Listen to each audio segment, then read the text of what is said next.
काल आपलं XOR gate पर्यंत आलं होतं ना. एक्सॉर युजिंग नॅन्ड एक्सॉर पर्यंत झालं होतं आपलं. बरं XOR gate and XNOR gate. आज आपण पुढे बघतो XOR gate using NAND gate. आता एक्सॉर युजिंग नॅन्ड गेट जो आहे हा मोस्टली तुम्हाला थेअरीमध्ये क्वेश्चन येणार नाहीये कारण तो प्रॅक्टिकल मधला पार्ट आहे. तर आतापर्यंत मला वाटतं थेअरीला पडलेलं नाही क्वेश्चन, तरी आपण क्वेश्चन्स जेव्हा रेफर करू तेव्हा बघू आपण. आता XOR by using NAND gate काय करायचं आपल्याला? XOR by using basic gate जे आपण केलं होतं ना, सेम तसंच करतोय आपण. इच बेसिक गेट जो आहे तो आपण रिप्लेस करतोय by their equivalent NAND gate. म्हणजे पहिला तुमचा नॉट होता, कारण एक्सॉरचं इक्वेशन काय होतं? A dot B complement plus A complement dot B, बरोबर ना? मग A dot B complement, B complement म्हणजे नॉट गेट आला. मग तो नॉट गेट जो इथे आहे तो आपण काय केला? तो आपण रिप्लेस केला by NAND as a NOT. कारण आपल्याकडे बाकी कुठलाच गेट नाहीये, फक्त नॅन्ड गेट आहे. मग नॅन्ड ॲज अ नॉट वापरला. पुढे अँड ना, A dot B complement, dot म्हणजे अँड आला. मग तो अँड कुठला वापरला आपण? तर एक्सॉर ॲज अ अँड वापरला. तसंच खालच्या पार्ट मध्ये मी पुढचं इक्वेशन झालं ए कॉम्प्लिमेंट डॉट बी, त्याला पण पहिला XOR NAND as not use केला आणि पुढे नॅन्ड ॲज अँड केला आणि नंतर त्याला काय पुढे आपण त्याला ऑर गेट वापरला. म्हणजे इच तो बेसिक गेट जो आहे तो आपण रिप्लेस करतोय by their equivalent NAND gate. त्याच्यामध्ये काय केलं आपण प्रॅक्टिकल्स मध्ये पण बघताना आपण ते गेट जे कॅस्कॅड केले होते, मग याच्यामध्ये तुमचा आता आपण नंबर दिलेत 1 2 3 4 5 6 7 8, बरोबर. नंबर दिला म्हणजे आपल्या लक्षात राहतं आपण बरोबर करतोय की नाही. त्यामुळे नंबरिंग आणि इक्वेशन हे कंपल्सरी गेटच्या पुढे करायचंच आहे आपल्याला. तर आता थर्ड आणि फोर्थ गेट जे आहेत हे दोन्ही नॉट गेट आहेत. म्हणजे सेकंड गेटचं आउटपुट समजा ए असेल, सपोज ए म्हटलं आपण, तर थर्ड गेटचं आउटपुट काय येणार? दॅट इज ए कॉम्प्लिमेंट आणि तो नॉट गेट आहे. So output of third gate will be A complement. ते काय केलं आपण चौथ्या गेटला अप्लाय केलं. चौथ्या गेटला इनपुट काय आलं? ए कॉम्प्लिमेंट आलं. त्याचं आउटपुट काय झालं? A double complement. A double complement equal to A. म्हणजे तो थर्ड अँड फोर्थ गेट जो आहे त्याचा तिथे ऍक्च्युली फिजिकली प्रॅक्टिकली युजच नाही ना. म्हणजे सेकंड गेटचं आउटपुट जे आहे that is nothing but output of fourth gate. त्यामुळे थर्ड अँड फोर्थ गेटची आपल्याला गरज नाही, काढून टाकलं आपण. Similarly seventh and eight gate same तसंच आहे, ते पण काढून टाकले. हे काढताना काय करतो, जर एक्झाम मध्ये क्वेश्चन आला तर ही पूर्ण फिगर काढायची आपल्याला आणि मग तो थर्ड आणि फोर्थ गेटला क्रॉस करायचं, डॉटेड लाईनने क्रॉस करायचं, तो रिप्लेस काढून टाकला आपण आणि मग रिमेनिंग सर्किट जे आहे it gives the operation of XOR gate. बरोबर आहे. हे एक झालं. दुसरं आपण एक्सॉर गेटचं सिम्प्लिफाईड डायग्राम बघितली होती, प्रॅक्टिकलला आपण बघितलेली आहे. याच्यामध्ये काय केलं, पहिल्या सर्किटमध्ये आपल्याला 5 गेट लागलेत ना, 1 2 5 6 आणि 9. बाकीचे रिप्लेस केले, 5 गेट लागले. म्हणजे आपल्याला ऍक्च्युअली प्रॅक्टिकली 2 ऍक्सिस लागल्या होत्या, 7 4 0 0. आणि ते काय केलं आपण इथे खालच्या सर्किटमध्ये काय केलं आपण, एकच आयसी लागला आपल्याला, कारण 4च गेट लागले आपल्याला. कारण आपला जो आयसी जो आहे 7400 तो quad dual input NAND gate आहे. त्यामुळे 4 गेट जे आहेत ते आपल्या इथे अवेलेबल झाले. इझी अरेंजमेंट जी आहे त्याचं वर्किंग जे आहे that is also equivalent to XOR gate. कसं आलंय ते आपण सॉल्व्ह केलेलं आहे. इथे काय केलं आपण, ए आणि बी इनपुट अप्लाय केलं. याला पण नंबरिंग करा, याला एक म्हणा, नंबर 1 नंबर 2 नंबर 3 आणि नंबर 4. सेकंड गेटचं आउटपुट जे आहे त्याला आपण Y1 म्हटलं आणि थर्ड गेटचं आउटपुट जे आहे त्याला Y2 म्हणतो आपण. Y1चं आउटपुट काय आलं? ते आलं A dot A in bracket A dot B complement whole complement, बरोबर ना? इथे जर आपण मेन्शन केलं, तुम्ही डायग्राम काढताना इथे काय आउटपुट आलं या गेटचं? ते आलं ए डॉट बी कॉम्प्लिमेंट, बरोबर ना? हा नॅन्ड आहे ना, नॅन्डला इनपुट्स आले ए आणि B. So output of this gate is A dot B complement. तो याला इनपुट गेला, एक इनपुट, आणि दुसरं इनपुट आपलं ए आला. So the input for second NAND gates is A आणि A dot B the whole complement. मग त्याचं आउटपुट जे आलं ते आलं A dot in bracket A dot B complement the whole complement. ते आपण सिम्प्लिफाय करतोय डी मॉर्गन्स लॉ वापरून. पहिले डी मॉर्गन्स लॉ वापरला, मग इथे ए डॉट ए कॉम्प्लिमेंट मिळाला आपल्याला, दॅट इज इक्वल टू 0. हे सिम्प्लिफाय केल्यानंतर आपल्याला पहिल्या गेटचं आउटपुट आलं, म्हणजे ऍक्च्युअली सेकंड गेटचं Y1 is equal to A dot B complement the whole complement. Solve करा पेपरवरती, सॉल्व्ह केलं तर प्रॅक्टिस होईल. ठीक आहे, कारण एक्झाम मध्ये मला तर वाटतं 99% हा क्वेश्चन येणार नाही. ठीक आहे, तरी पण प्रॅक्टिस म्हणून करून ठेवा. तर त्याचा आउटपुट आलं A dot B complement the whole complement. Y1 जर A dot B complement the whole complement असेल तर Y2 काय येणार, A complement dot B the whole complement, बरोबर. मग त्याचं आउटपुट ते जे घेतले हे Y1 and Y2 are the input for the fourth gate. त्यामुळे 4 गेटचं आउटपुट काय आलं, y1 dot y2 the whole complement.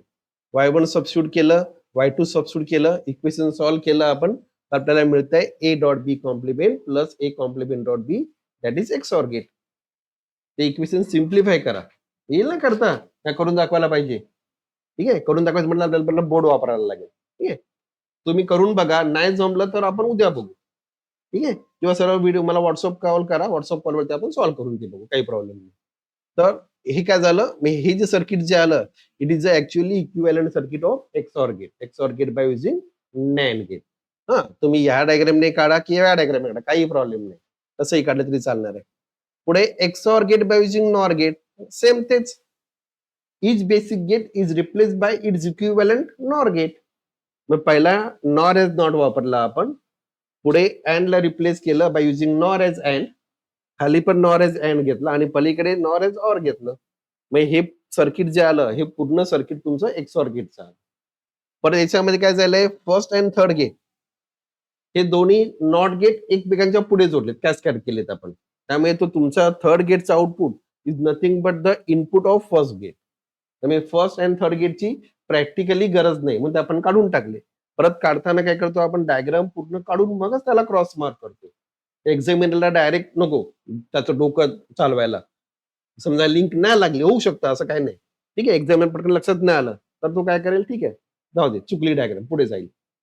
असं होऊ शकतं प्रॅक्टिकल मध्ये. म्हणून काय करतोय आपण, आपण अजिबात रिस्क घ्यायची नाहीये. ओरिजिनल डायग्राम काढल्यानंतर जे नको आहे त्याला आपण फक्त क्रॉस करतोय.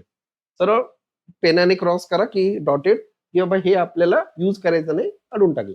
आणि हवं तर अजून खाली एक नोट टाका, जी आपण म्हटलं ती, की the input for first gate is nothing but the output of third gate. In this gates are practically not in use. म्हणून ते काय केलं आपण, रिप्लेस केले, रिमूव्ह केले sir. That is a XOR gate by using NOR gate. याच्यावरती question येण्याचे chances मग असेच म्हटलं 99% नाही. तर क्वेश्चन कशावरती येणार, तर एक्सऑर गेटचे ऍप्लिकेशन येणार 100%. 2 ऍप्लिकेशन 100% येणार एक्सऑर गेटचे. आता एक्सऑर गेटचे ऍप्लिकेशन काय आहेत, तर एक्सऑर गेटचं पहिलं ऍप्लिकेशन आहे कंट्रोल्ड इन्व्हर्टर. आता एक्सऑर गेट आपण इन्व्हर्टर म्हणून वापरतो. It is a use a controlled inverter. Inverter आपण बघितलंय, the output is complement of input, that is a inverter, बरोबर ना. पण याच्यामध्ये आपण तो कंट्रोल करतोय. कसं कंट्रोल करतोय, तर डायग्राम बघूया आपण, डायग्राम मधून बघू. एक्सऑर गेटचे 2 इनपुट्स, 2 इनपुट एक्सऑर गेट आहे. त्यातला एक इनपुट जो आहे तो आपण परमनंटली हायला जोडला, प्लस VCC जोडला, की त्याला एकच इनपुट राहिला, कारण तो परमनंटली आपण कनेक्ट केलाय. मग ते इनपुट काय, फक्त there is only 1 input terminus.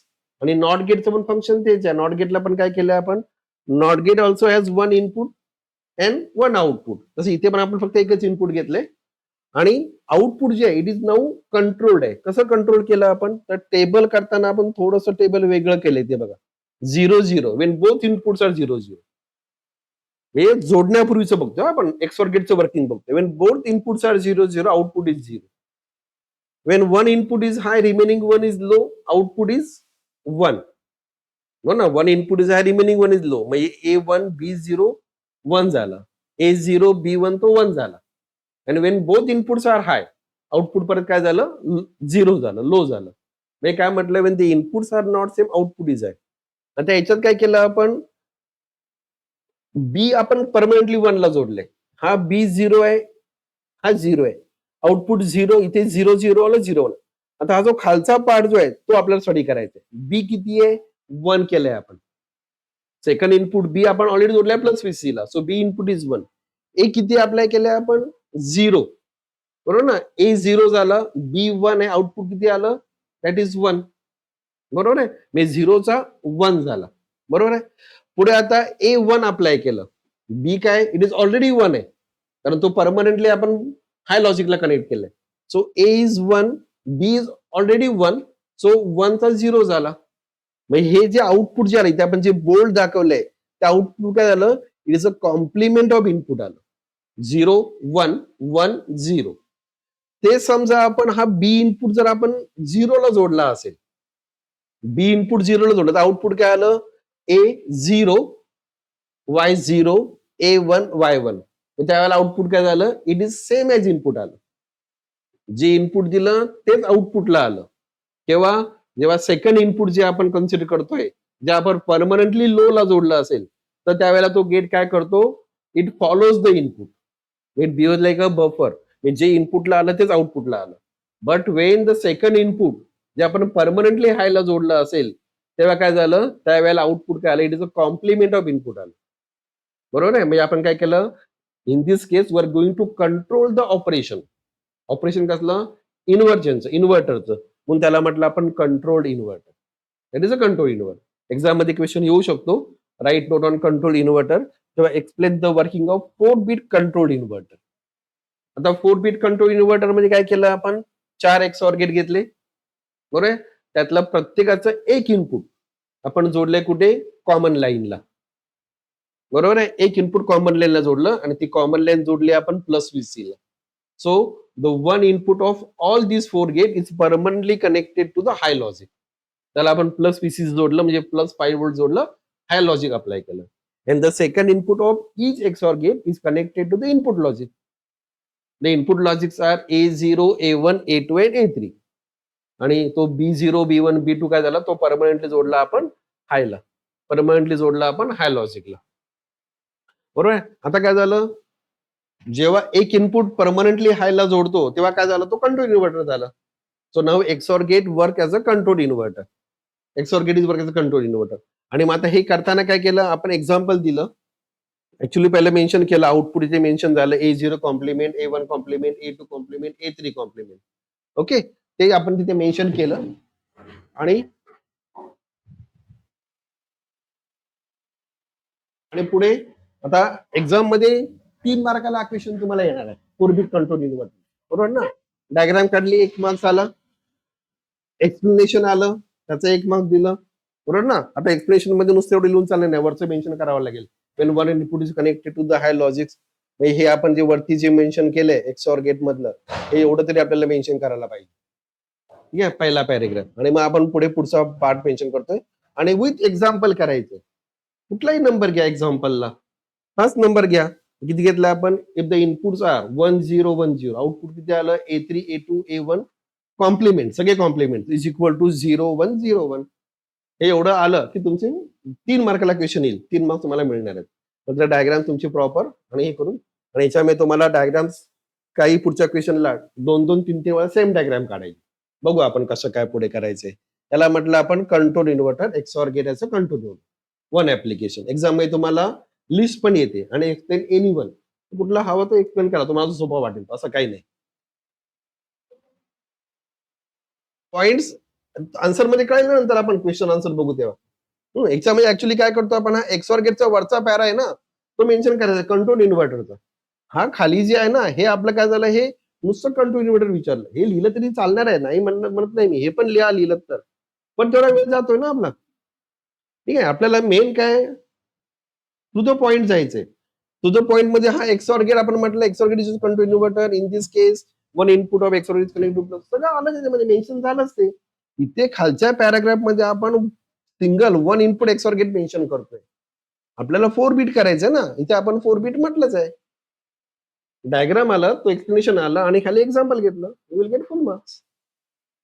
हे झालं XOR gate as a control inverter. पुढचं ऍप्लिकेशन आहे XOR gate as a parity checker. आता इथे तुम्हाला 3 बीट पॅरिटी चेकर घेतलंय आपण. एक्झाम मध्ये 4 बीटचं पण क्वेश्चन पडलेलं आहे, त्या तुमच्या पेपर मध्ये आपण दिलेलं आहे. आता इथे आपण 3 बीटचं बघू.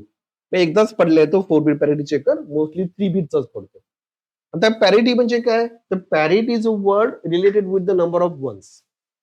हा का वापरतो आपण पॅरिटी चेकर, तर आपण डाटा ट्रान्सफर करतो from one place to another place. आणि डाटा ट्रान्सफर मध्ये तुमचा डाटा एक चुकून चेंज होऊ शकतो, 0 to 1 किंवा 1 to 0. नॉईजमुळे तो चेंज होऊ शकतो. तर नॉईज काय कसा इफेक्ट करतो, आपल्या नेक्स्ट चॅप्टर मध्ये बघायचं, नॉईज मार्जिन मध्ये आपण बघणार आहोत ते. तर तो डाटा सपोज चेंज झाला तुमचा, तर आपल्याला तो चेक करायचा, मध्ये चेक करायला लागेल. तो डाटा चेक करायला आपण काय वापरतो, पॅरिटी चेकर. आता पॅरिटी चेकर मध्ये काय केलंय, तर तो ऑड अँड इव्हन पॅरिटी बघतो. ऑड पॅरिटी जर असेल तर त्याचा डाटा म्हणजे आउटपुट हाय होतं. पॅरिटी चेकर मध्ये आपण जो काही इंडिकेटर लावला असेल तो हाय ग्लो होईल, आपल्याला कळेल पॅरिटी आपली ऑड आहे. आणि इव्हन पॅरिटीला तो इंडिकेटर बंद होतो. मग odd and even parity check असं म्हटलं आपण.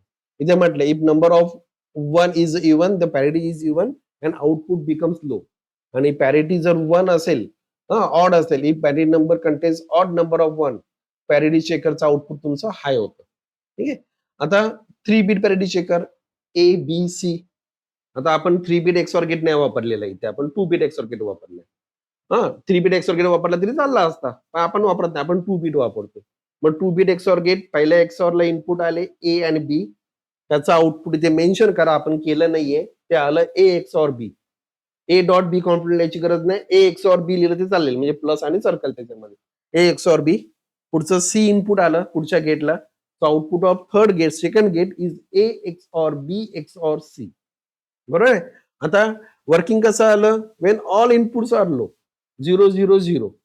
आता एक्सऑर गेटचं फंक्शन काय आहे, when one of the input is high, output is high ना. बरोबर ना. When all inputs are same, output तुमचं काय असणार, लो असणार आहे. मग 0 0, ए 0 बी 0, पहिल्याचं आउटपुट लो आलं. दुसऱ्या गेटला इनपुट आले 0 0, त्याचं आउटपुट लो झालं, 0 0 0 आलं. When one of the input is high, मग समजा 0 1 किंवा 1 0 अप्लाय केलं, तर ए बी ला 1 1 झालं असेल, तर पहिल्या एक्सऑरचं आउटपुट 1 झालं. 0 1 ना, एक इनपुट 1 आहे. परत तुमचा सी 0 असेल समजा, मग परत काय झालं, त्या दुसऱ्या गेटला इनपुट आले 1 आणि 0. बरोबर आहे. पहिल्या गेटला एक इनपुट 1 आहे तुमचं, तर पहिल्या गेटचं आउटपुट 1 झालं. सेकंड गेटला इनपुट काय आले, तर पहिल्या गेटचं आउटपुट 1 झालेलं आलं, आणि सेकंड गेटला आपण जे इनपुट अप्लाय केलं सी, तो 0च आहे. So input for second XOR gate is 1 0. So 1 second output of XOR gate is 1. मग इनपुट किती आहेत, 0 0 1 किंवा 0 1 0 किंवा 1 0 0. That means when only 1 input is high, 3 पैकी एक इनपुट हाय असेल, तेव्हा काय झालं, तेव्हा त्या सर्किटचं आउटपुट, पॅरिटी चेकरचं आउटपुट 1 झालं. बरोबर आहे. क्लिअर, कळलंय नक्की. ठीक आहे. आता 2 इनपुट्स हाय असतील तुमचे, समजा ए आणि बी दोन्ही 1 आहेत, तर काय झालं, पहिल्या एक्सऑरचं आउटपुट 0 झालं.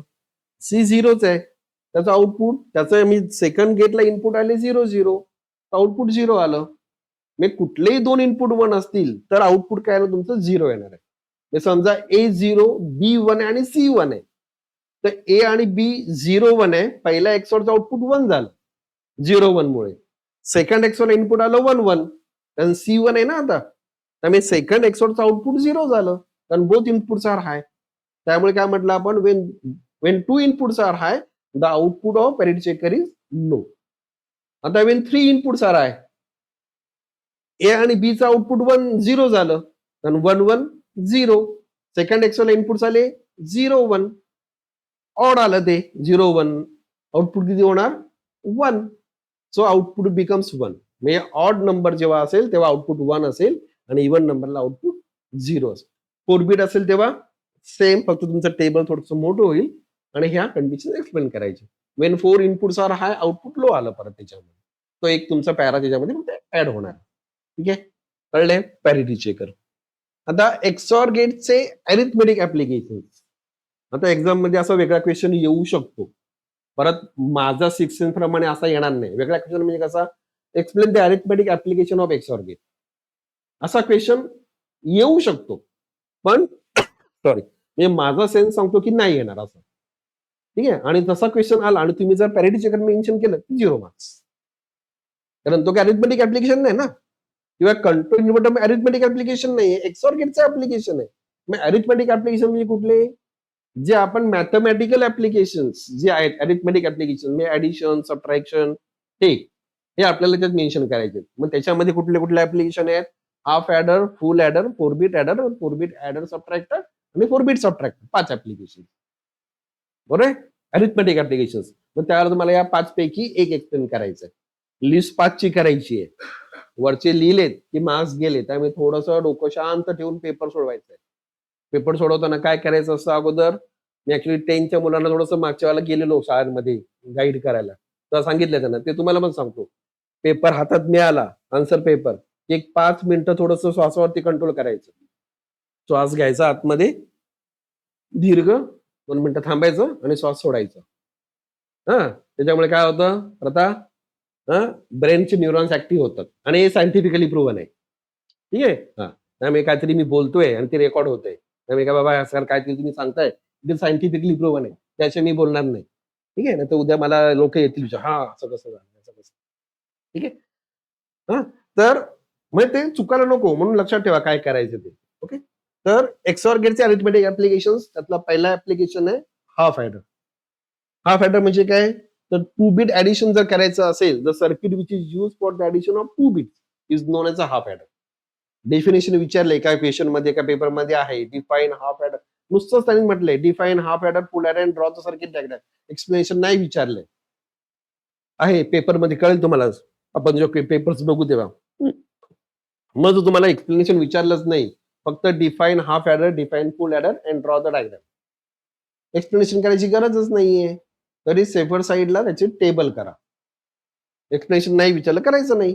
मग अननेसेसरी निबंध लिहित बसायची नाही. ठीक आहे, आपलं लिहित आहे रामायण सगळं लिहून काढताय, काय गरजच नाहीये, विचारलंच नाहीये. ते थोडंसं डोकं वापरा आणि करा.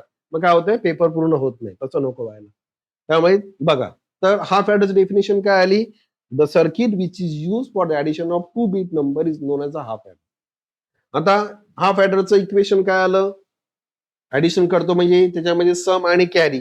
आपण बॅरियर अरिथमेटिक स्टडी केलंय, काल बघितलंय. तर सम आणि कॅरी, सम साठी काय वापरला आपण, सम साठी वापरला आपण एक्सऑर गेट, ए एक्सऑर बी, आणि कॅरी साठी ए डॉट बी. म्हणजे दोन इक्वेशन आले ते म्हटले आपण. इक्वेशन म्हटले the Boolean equation for sum is Y is equal to A XOR B. A dot B complement लिहायची गरज नाही, लिहिले तर वेल अँड गुड, समजा राहिलं तर काही टेन्शन घ्यायची गरज नाही. फक्त ए एक्सऑर बी आलं तरी चालतंय. Y is equal to A XOR B, आणि for carry it is A dot B. हे कॅरी. मग आता ए एक्सऑर बी म्हणजे एक्सऑर गेट यूज करतोय आपण, ए डॉट बी म्हणजे आपण अँड गेट यूज करतोय. म्हणजे डायग्राम काढले आपण, आणि डायग्राम काढताना 4 इनपुट्स नाहीयेत, 2 इनपुट्स आहेत. नंतर एक्सऑर गेटला ए आणि बी दाखवाल, आणि अँड गेटला परत ए आणि बी वेगळे दाखवाल. म्हणजे ते 4 इनपुट झाले. मार्क्स कट होणार नाही, कारण इनपुट ए आणि बी तुम्ही मेन्शन केले. ए बी सी डी नाही लिहिता. एबीसीडी लिहिले की गेलं. मग ए बी लिहिलं तर ठीक आहे, एक्झाम ठीक आहे, याला येतंय काहीतरी, जाऊ दे. आहे हा 50 पैकी 15-20 मार्क्स मिळणारी त्याची कॅपॅसिटी आहे, लायकी आहे, असं एक्झामिनर कळेल. हा, पण मग काय करायचं आपल्याला, ते आपण काय केलंय, कॉमन लाईनला कनेक्ट करतोय ना, आणि कॉमन लाईनला कनेक्ट करतानंतर 50 मार्क्स मिळाले असले तुम्हाला, 49 मार्क्स मिळाले असले, तर मार्क्स कट होऊ शकतो. कुठे, इथे तुम्ही जर हा डॉट दाखवला नाही तर. या या डॉट या डॉटचं मिनिंग आहे इथे, इट इज कनेक्टेड. या इथे ही लाईन जी आहे ही इथून याला क्रॉस झाली, इथे क्रॉस झाली, ही क्रॉस झाली, वरून क्रॉस झाली, म्हणजे just like a fly over. इथे हा कनेक्ट आहे, कनेक्ट दाखवायचंय. ते जर चुकून राहिलं, तर जर मार्क्स मिळाले चांगले 50, 49, तर ते एक्झामिनर म्हणणार की नाही, याला एवढं साधं बेसिक कन्सेप्ट नाही कळलेलं, मग मार्क्स कट करायचं. मग तिथे मार्क्स कट होऊ शकतात, त्यामुळे ते प्रिकॉशन्स घ्यायचे. ठीक आहे. तो डॉट काढायचा म्हणजे काहीतरी मोठी टिकली नाही काढायची. जर अशी मोठं गोल करायला काय गरज नाही. परत तो मोठा गोल करायला परत तेवढा वेळ जाणार आहे. ठीक आहे. त्यामुळे टाइम कसं सेव्ह करता येईल ते बघा. तर आता 2 गेट्स आले आपले. The upper gate gives the output of carry, lower gate gives the output of sum. y is equal to A XOR B, आणि y is equal to A dot B. आता working काय आलं, case 1, when A is equal to B is equal to 0. दोन्ही 0 0 आहेत. अँडचं output 0 आहे, एक्सॉरचं output पण 0 आलं. That means some is 0 and carry is also 0. एक्सॉरचं 0 आलं, सम 0, सॉरी, सम 0 आलं, अँडचं कॅरी पण 0 आलं. 0 0 0. पुढे ए इज 0, बी इज 1. आता काय झालं, A is 0, B is 1. The input for XOR gates are not same. So the output of XOR gate is 1. The sum becomes 1, but carry and gate A. When all inputs are high, then only output becomes high. त्यामध्ये एक input 1 आहे, so output of AND gate is 0. Carry 0 झाला. 0 1 ला 0 1 आलं. Carry 0, सम 1. 1 0 ला पण same. Carry 0, सम 1. आणि 1 1. When both inputs are high, the output of XOR gate is low. म्हणजे सम 0 झाला. आणि कॅरी काय झाला, output of AND gate is 1. So carry becomes 1. So 1 1 ला आउटपुट काय आलं, कॅरी 1 अँड सम 0. टेबलमध्ये आपण मेन्शन केलं. हे एवढं सगळं आलं की मार्क्स फुल सगळे मिळाले. ठीक आहे. पुढे पुढचं application, arithmetic application, XOR gate as a full adder. आता फुल ऍडर काय आहे, 2 बिट ऍडिशन जो आहे तो ड्रॉबॅक आहे ऍक्च्युअली, 2च बिट करतोय. मग तो आपल्याला रिप्लेस, रिमूव्ह करायला काय केलं आपण, 3 बिट ऍडिशन साठी आपण नवीन सर्किट डिझाईन केलं. त्याला म्हटलं आपण full adder. Full adder is a circuit which is use for the addition of 3 bit number. Definition त्याची, circuit which adds 3 bit binary number. Binary पण महत्वाचं लिहिणं तिथं, आपण बायनरी लॉजिक्स मध्येच आपण आहोत. Binary number. आउटपुट काय आलं, सम अँड कॅरी, कारण ऍडिशन करतो आपण. समचं इक्वेशन काय आलं, समचं इक्वेशन आलं A XOR B XOR C. 3 bit आहे म्हणजे A XOR B XOR C. Carry काय आलं, A dot B plus A dot C plus B dot C. उलट सुलट झालं तरी चालतं, काही प्रॉब्लेम नाही. A dot B plus B dot C plus A dot C चालतं, काही प्रॉब्लेम नाही. A dot B plus A dot C plus B dot C. आता इक्वेशन प्रमाणे जर आपण बघितलं तर सम साठी 3 बीट एक्सऑर गेट हवंय किंवा 2 2 बीट एक्सऑर गेट, जे मगाशी आपण बघितले पॅरिटी चेकरला. इथे 2 काढायची गरज नाही, तुम्ही 3 बीट एक्सऑर गेट काढला तरी चालणार आहे. पॅरिटी चेकर मध्ये पण चालणार आहे, काही त्याचा प्रॉब्लेम नाही. मग तुम्हाला जे काढायचं ते काढा, 2 वापरा कॅस्केड करून पुढे, किंवा एक 3 बीट एक्सऑर गेट वापरा.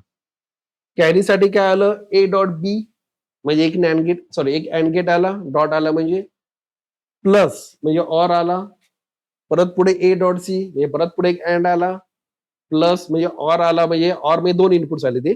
पुढचा आता बी डॉट सी म्हणजे परत एक अँड गेट आला आणि तिसरं इनपुट आला ऑरचं, म्हणजे 3 बीट ऑर गेट आला तिथे, बरोबर. आणि 3 2 बीट ऑर अँड गेट आले. So in this case diagram जर आपण बघितली तर आपण काय वापरले, 3 2 bit and gates are required for the carry. आणि ते काय करतो आपण, त्या पुढे आपण 3 बीट ऑर गेट वापरलं आणि खाली काय केलं आपण, 3 बीट एक्सऑर गेट यूज केले. So this is the circuit diagram of full adder. ठीक आहे, 3 बीट ऍडर म्हणजे फुल ऍडर. वर्किंग काय आलं, when all inputs are low, सगळे लो आहेत. आता आपल्याला ते A is equal to B is equal to C is equal to 0 घ्यायची गरज नाहीये, आपण नुसतं मेन्शन केली तर चालतंय. When all inputs are low म्हणजे आता आलंच ना, A is equal to B is equal to C is equal to 0 आलं. When all inputs are low, output of sum is 0, कारण तिन्ही इनपुट सेम आहेत. समचं आउटपुट 0 आलं. Output of XOR gate that is sum is 0, and output of OR gate that is carry is also 0. बरोबर आहे, कारण अँडचं output 0 झालं.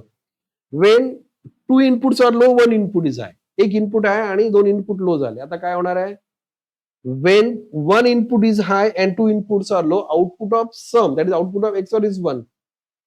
कारण 0 XOR 0 0, 0 XOR 1 that is 1. बरोबर ना, 3 बीट आलं ना. 0 XOR 0 that is 0. बरोबर आहे, 0 XOR 1 that is 1, म्हणजे सम 1 झाला, एक इनपुट 1 असेल तेव्हा. कॅरीचं काय झालं, अँड गेट मध्ये फक्त एकच इनपुट 1 आहे आपला, तिन्ही अँड गेट मधला. कुठल्या तरी 2 अँड गेटचा एक इनपुट 1 आहे. That means the output of all this 3 and gates are low, किंवा एकच इनपुट 1 आहे. बरोबर आहे, त्यामुळे आउटपुट लो आलं, कॅरी 0 झालं, सम 1 आलं. तेव्हा when 1 input is high 2 inputs are low. आता when 2 inputs are high 1 input is low. आता काय झालं, when 2 inputs are high and 1 input is low, output of XOR gate is low. कसं आलं, 2 इनपुट हाय आणि 1 इनपुट लो आलं. बरोबर आहे, 1 1 घेतला आपण, एक्सऑर घेतला. 1 एक्सऑर 1 दॅट इज 0, आणि दुसरं इनपुट काय आहे, 0 आहे ना, 2 इनपुट हाय घेतले ना, तिसरं 0 आहे. तो 0 एक्सऑर 0 दॅट इज 0. बरोबर आहे, आणि 3 पैकी 2 म्हणजे ऑड इव्हन नंबर आले ना. इव्हन नंबरला पॅरिटी 0 आली होती आपली. इथे इव्हन नंबरच आहेत तुमचे, 2 इव्हन नंबर्स आहेत, त्यामुळे पॅरिटी 0 आली. या एक्सऑर गेटचा आउटपुट 0 झाला, तो पॅरिटी चेकर नाही, पण सेम कन्सेप्ट आहे. त्याचा आउटपुट 0 आला, म्हणजे सम किती आला, 0 आला. कॅरीचं काय झालं तुमच्या याच्यामध्ये, आता कॅरी तुमचा 1 आला, कारण 2 इनपुट 1 आहेत. ए बी सी पैकी either A B A C or B C हे 1 आहेत. त्यामुळे कुठला तरी एक गेट तुमचा हाय आउटपुट देणार आहे. बरोबर, तरी एका अँड गेटचे 2 इनपुट 1 झाले. ए डॉट बी 1 असतील तर पहिल्या गेटचं झालं, दुसऱ्या गेटचं बी डॉट सी ला बी 1 आहे, सी 0 आहे, ते 0 राहिलं. तिसऱ्या गेटला ए डॉट सी, त्यातला सी 0 आहे, तो पण 0 आहे. कुठला तरी one of the AND gate gives high output because it's both inputs are high. बरोबर आहे, कळतंय ना, बोथ इनपुट्स आर हाय. त्यामुळे काय झालं, आता एका कुठल्या तरी अँड गेटचं आउटपुट हाय झालं, ते ऑर गेटला कनेक्ट केलं, आणि ऑर गेटचं फंक्शन काय, when one of the input is high output is high. त्यामुळे या कंडिशनला ऑरचा आउटपुट 1 झालं, म्हणजे कॅरी किती आला, 1 आला. जेव्हा दोन इनपुट्स तुमचे 1 असतील तेव्हा कॅरी 1 झाला, सम 0 झाला. बरोबर आहे? सगळे 0 होते तेव्हा 0 0 आलं. 1 1 होतं तेव्हा सम 1 आला, कॅरी 0. आता पुढचं last condition, when all 3 inputs are high, तेव्हा 1 1 एक्सऑर गेटचं बघू आपण पहिलं. 1 1 0 झालं. बरोबर? 1 एक्सऑर 1 0 झालं. 0 एक्सऑर 1 1. म्हणजे सम किती आला? 1 आला. कॅरीला काय झालं? तिन्ही इनपुट 1 आहेत. तिन्ही अँड गेट हाय आउटपुट देणार आहेत. बरोबर आहे? तिन्ही अँड गेटला इनपुट हाय दिले. ए पण 1 आहे, बी पण 1 आहे, सी पण 1 आहे. All these three AND gate gets high input and output of all these three AND gates are high. So output of OR gate is also high. That means in this case sum is 1 and carry is 1. Truth table मध्ये आपलं आलं त्याच्याप्रमाणे. ठीक आहे? That is full adder. 3-bit adder. 3-bit adder म्हणून question येईल किंवा फुल adder म्हणून पण येईल. आता पुढे 4-bit बायनरी adder. आता 4-bit बायनरी adder काय करतो आपण? 3-बीटचा पण ड्रॉबॅक जो होता तो पण रिमूव्ह केला, कारण 3-बीटला 3च केले होते. आता 4-बीटला आपण 4 beats A0 A1 A2 A3 actually उलट म्हणू आपण, A3 A2 A1 A0 आणि B3 B2 B1 B0 असे दोन आपण एकत्र ऍड किती करता येतील आपल्याला. आपण 4 बीटच घेतोय, फक्त ते पुढे पुढे वाढवत गेलो आपण, सिरीज मध्ये गेलो पुढे करत, की तुम्ही 4 बीट 8 बीट किती मोठं ऍडिशन करू शकता आपण. सर्किट पुढे आपण कॅप्चर करत जातो. मग याच्यामध्ये काय काय वापरलं आपण? ब्लॉक डायग्राम जर बघितली तर पहिलं ऍडिशन जे आहे ते ए आणि बी, A0 आणि B0, they are only two bits. So पहिला जो वापरला आपण first block, that is a half adder. पुढे A1 आणि B1, पण त्याच्यामध्ये A0 आणि B0 चा कॅरी आला ना, तो कॅरी कुठे जोडला आपण? पुढे कनेक्ट केला 4 बीट मध्ये. तो सेकंड ब्लॉकला there are 3 input, that is A1 and B1 जे आपण एक्सटर्नली जोडलेत ते, आणि the carry of A0 and B0 तो पुढे आला. सो ऍक्च्युअली इनपुट्स आले A1 B1 आणि C0, कॅरी ऑफ फर्स्ट. तर तिथे आपल्याला फुल ऍडर आला. त्याच्या पुढे A2 B2, carry of A1 B1, once again 3 bits, full adder. त्याच्या पुढे फुल ऍडर, म्हणजे पहिला फक्त हाफ ऍडर आणि बाकी सगळे काय केले आपण? फुल ऍडर कनेक्ट केले. बरोबर. आणि शेवटचा जो आला तो तुमचा आला, त्याला म्हटलं आपण त्या पूर्ण इक्वेशनचं किंवा त्या पूर्ण ऍडिशनचं कॅरी, त्याला म्हटलं आपण एंड अराउंड कॅरी, EAC. हे असं पूर्ण मेन्शन करायचं. ठीक आहे? एक्सप्लेनेशन आलं त्याचं. आणि आता हे करताना विथ एक्झाम्पल करायचं. आपल्याला एक्झाम्पल घ्यायचं त्याचं, आणि एक्झाम्पल इथे आपण मेन्शन केलंय. तुम्हाला कुठलं हवं ते घ्या, कारण 4 बीटच आहे, 4 बीटच करतोय आपण. त्यामुळे 1101 आणि खाली घेतलंय आपण 1010, हेच करा, काय हरकत नाही, ते होऊन जाऊ तसंच. परत डायग्राम काढली, त्याच्यामध्ये ते इनपुट्स मेन्शन केले. डायग्राम काढाना तुम्हाला मी कॉलेजमध्ये सांगितलं होतं रेग्युलर लेक्चर्सला, फ्री हँड काढा. ती फ्री हँडचा फायदा इथे आता होणार आहे का, जर प्रॅक्टिस झालेली असेल तर पट्टी घेऊन काढत बसायची गरज नाही, किंवा पट्टी वापरण्यापेक्षा स्टेन्सिल्स असेल तुमच्याकडे, त्यात जर स्क्वेअर असतो स्टेन्सिल मध्ये, बरोबर ना, स्टेन्सिल ठेवा, स्क्वेअर काढा. म्हणजे ही लाईन ओढली, परत उभी पट्टी घेतली, ही आडवी केली, गरज नाही. स्टेन्सिल मधला तो स्क्वेअरचा ब्लॉक काढायचा, तो काढला, पुढे लाईन जोडली, पुढे. म्हणजे जेवढा फास्ट तेवढं फास्ट करा. ठीक आहे? Otherwise free hand. पण फ्री हँड काढताना एक गाडी घाटात चढते वरती आणि दुसरी घाटातून खाली उतरते, असा डायग्राम नको यायला. ठीक आहे? लक्षात घ्या. ठीक आहे? म्हणजे त्याचं प्रेझेंटेशन पण महत्वाचं आहे. त्यामुळे सगळ्यात सोपं स्टेन्सिल्स वापरा. तर स्क्वेअरची आहे तुमच्याकडे, स्टेन्सिल्स मिळते मार्केटमध्ये. ठीक आहे? ती काढा. एक्झाम्पल्स मेन्शन करायचं आणि एक्झाम्पलचं आउटपुट खाली मेन्शन करायचं. हे एवढं केलं तर काल म्हटल्याप्रमाणे वरून स्वर्गातून ब्रह्मदेव जरी आला तरी मार्क्स कट होणार नाहीये. करूच नाही शकत एक्झामिनर मार्क्स कट. ठीक आहे? चान्सच नाही. मग एक्झामिनरला बोट नाही द्यायचं. बोट दिलं की तो आठ पकडणार. ठीक आहे? हा, कळलं ना? सारखं हसू नकोस. हा, असं होतं, लक्षात घे. हा, लहान लहान चुका काढतात मी एक्झामिनर. कुठल्या काढणार? जर तुम्हाला चांगले मार्क्स मिळाले तर काढणार. ठीक आहे? म्हणजे 50 पैकी 49 ला गेलात तुम्ही, मग तुम्ही आलात त्याच्यात. हा, 49 शक्यतो आम्ही ठेवतो 49 ला, म्हणजे ऍज अ एक्झामिनर म्हणून. ठीक आहे? वॉन्टेड आपलं म्हणतो ठीक आहे 49 ऐकणार आहोत, पण 50 ला गेला की नाही, 50 ला गेला म्हणजे थोडस हा, हायली टॅलेंटेड आहे, मग त्या मुलाकडून या अशा चुका नको व्हायला ना, अशी अपेक्षा असते. ठीक आहे? नाहीतर काय, पास तर सगळेच होणार आहेत. ठीक आहे? त्याला काय पास व्हायला लागतंय, बरोबर ना, नाही बसलात परीक्षेला तरी पास होणार. बरोबर की नाही अलिया? मग ठीक आहे, चलो पुढे. आता 4 bit subtractor. 4 bit subtractor. Addition आणि सबट्रॅक्शन. सबट्रॅक्शन ऍक्च्युली ही प्रोसेसच नाहीये. हे सबट्रॅक्टर नाहीच आहे. मग आपण काय करतोय? आपण ऍडिशनच करतोय. सबट्रॅक्शन ही प्रोसेसच नसते. ठीक आहे. मग ऍडिशन कसली केली आपण? ओरिजिनल नंबर आणि दुसरा जो नंबर आपण सबट्रॅक्ट करतोय त्याचं काय करतो आपण? कॉम्प्लिमेंट काढतोय आणि तो ऍड करतोय. ठीक आहे. सबट्रॅक्शन ही प्रोसेस करायचीच नसते. लक्षात घ्या. रिअल लाईफ मध्ये पण सबट्रॅक्ट नाही करायचं, ऍड करत जायचं. ठीक आहे. लाईफ मधून पण सबट्रॅक्ट नाही करायचं, ऍड करायचं. नको असेल तो इग्नोर करायचं, पण सबट्रॅक्ट नाही करून टाकायचं. लक्षात घ्या. ठीक आहे. हे सबट्रॅक्ट म्हणजे काय? जसं तुम्ही आम्हाला करणार आहात नंतर मे महिन्यानंतर. ठीक आहे. चालतं. सरांना केलं तरी चालतं. ठीक आहे. कारण सरांचा नंतर उपयोग नसतो. फ्रेंड्स असतो पण. त्यामुळे करू नका. तर याच्यामध्ये काय केलं आपण? इन दिस केस सबट्रॅक्शन मध्ये 4 बीट सबट्रॅक्शन मध्ये आपण काय वापरले? Principle of ones complement is use. That is very important statement. त्याच्या खाली पेन्सिलने अंडरलाईन करा किंवा पेनाने अंडरलाईन करा. कारण तो हायलाइट करायचा पार्ट आहे. आता नका लिहू, ते रेकॉर्डिंग मध्ये आहे. हा, ते बघा रेकॉर्डिंग फक्त. तर त्याच्या खाली अंडरलाईन करा. मला वाटतं आपण आन्सर मध्ये केलेलं आहे बहुतेक, किंवा त्याला बोल्ड केलंय आपण सोल्युशनच्या ह्याच्यामध्ये. मग आता सबट्रॅक्शन करताना वन्स कॉम्प्लिमेंट वापरले. मी काय केलं? जो नंबर सबट्रॅक्ट करायचा त्याचा कॉम्प्लिमेंट काढला. सो कॉम्प्लिमेंट कसा काढणार? By using NOT gate. NOT gate complement देतो ना. मग याच्यामध्ये आपण नॉट गेट वापरलं. मी इनपुट्स काय आले आपले? A3, A2, A1, A0 minus B3, B2, B1, B0. आता मायनस आपल्याकडे सबट्रॅक्टर नाहीच आहे. म्हणून काय केलं? त्या B3, B2, B1, B0 चा कॉम्प्लिमेंट काढला आणि for that purpose we have to use inverter. मग त्याचं आउटपुट आलं B0 complement, B1 complement, B2 complement, B3 complement. मग ऍक्च्युअल इनपुट काय आले ऍडरला? ते आले A3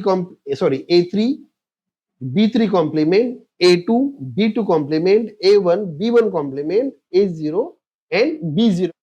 These are the actual input for our that blocks.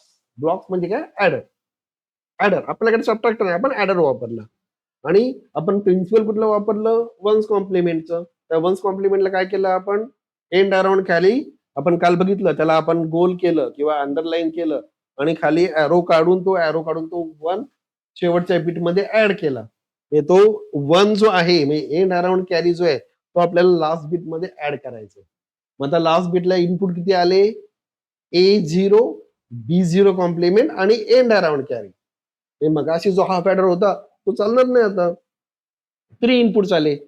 So 3 inputs आले म्हणजे काय झालं? आता तिथे आपल्याला यूज करायचं full adder. In case of subtractor all full adders are use. ठीक आहे. हे त्याचं आलं. एक्झाम्पल घ्या. त्याचं एक्झाम्पल घेताना त्याचं एक्झाम्पल जे आलं तिथे मेन्शन करा सगळं पूर्ण पॉइंट्स. 1चा 0 झाला, 0चा 1 झाला आणि तिथे ऍड केलं. तो एंड अराउंड कॅरी पुढे गेला. पहिलं ऍडिशन हे जे आलं 0 0 1 0 हे ऍडरचं ऍडिशन आलं आणि हे जे आलं हे तुमचं फायनल ऍडिशन झालं. रिझल्ट ते कुठली ऍरोची? हा, तसं झालं ना. तो इथे इथे इथे म्हणतेस ना प्लस साईन का इथे म्हणतेस?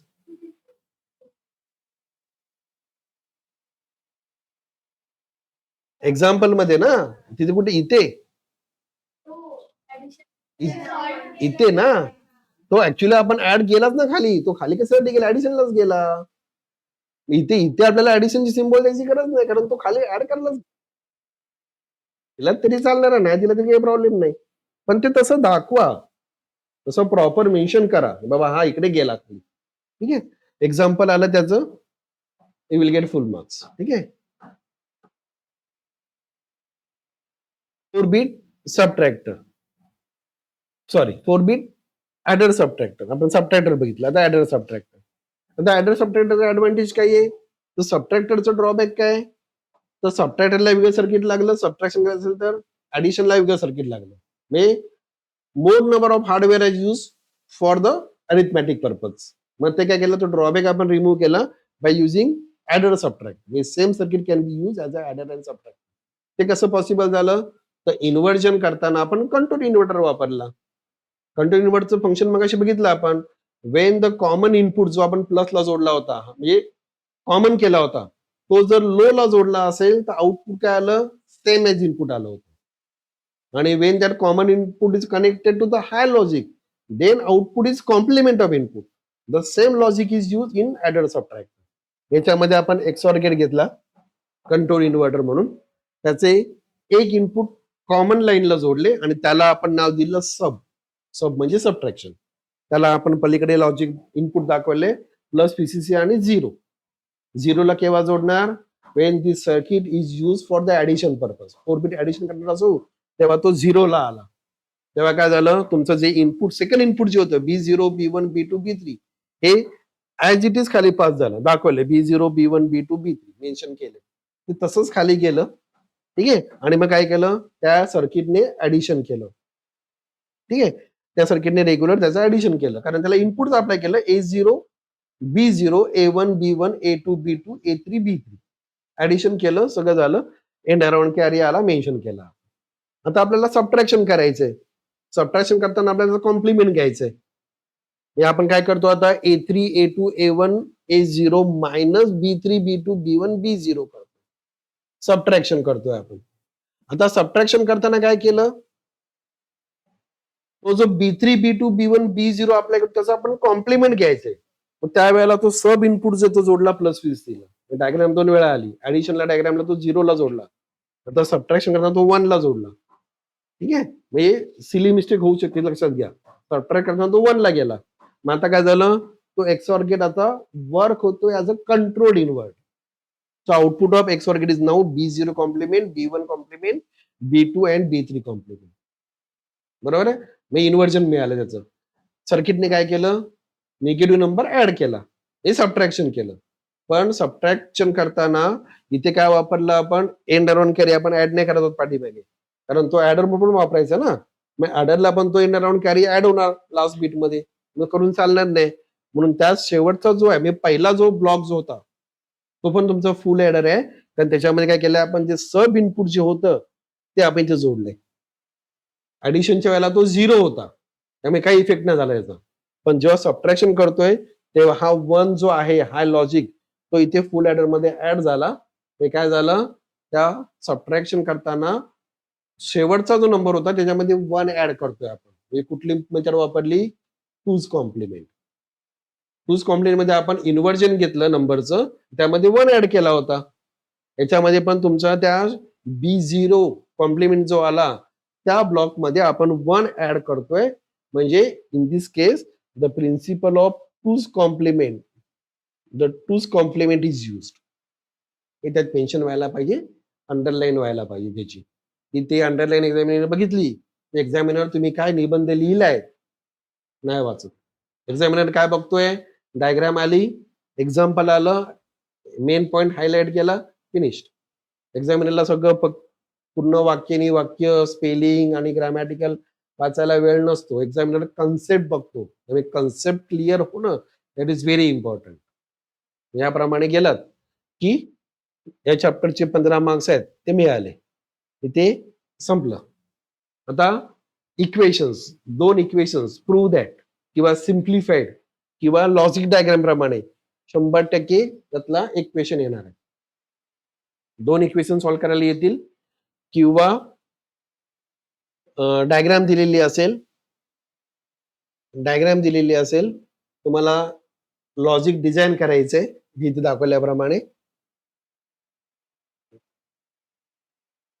सिम्प्लिफाय करायचे किंवा प्रूव्ह करायचे. तर हे जे सगळं आहे, सोल्युशन मध्ये स्पेस दिलेली आहे फॉर प्रॅक्टिस, त्यासाठी करा. इम्पॉर्टंट क्वेश्चन्स मध्ये सगळे दिलेले आहेत, सगळे सॉल्व्ह करा. रील बघू नका. रील बघितल्यानंतर काय होतं, काल काय सांगितलं,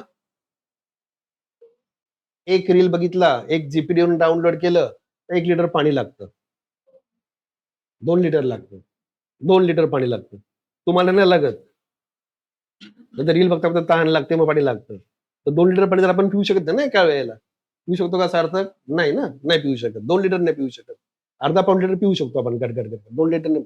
मग ते तुम्ही जे चॅट जीपीटी वापरता, ती जी मशीन जी आहे LLM आणि त्याची मशीन वापरते, त्या मशीनला कूलिंगसाठी पाणी लागतं आणि तेवढी एनर्जी लागते. त्यामुळे मायक्रोसॉफ्ट, Googleने त्यांचे डाटा सेंटर जे आहेत ते बुडवलेत. समुद्रात बुडवलेत. का? तर कूलिंगला पाणी लागू नये म्हणून. तर समुद्राचं पाणी खाली खूप थंड असतं. त्यामुळे नॅचरल कूलिंग होतंय. नाहीतर काय होतंय? सांगतो तुम्हाला काय होतंय. हां. मला ते देशाचं नाव आठवत नाही. एका कुठल्यातरी देशामध्ये आग लागली होती आता रिसेंटली. ही आग 5-6 महिन्यामध्ये खूप मोठी आग लागली. पण त्यांच्याकडे आग विझवायला पाणी नव्हतं. का? असं कसं झालं? कारण ते पाणी डाटा सेंटरला कूलिंगसाठी वापरत होते. त्यामुळे आग विझायला पाणी वापरता नाही आलं त्यांना. त्यामुळे आग भडकली. आणि हे काय मी हे नाही सांगत आहे. हे परत बघा हे होतंय लाईव्ह रेकॉर्ड होतंय. ठीक आहे. हे आहे. ही सत्य घटना आहे. शोधा, करा. जी करा.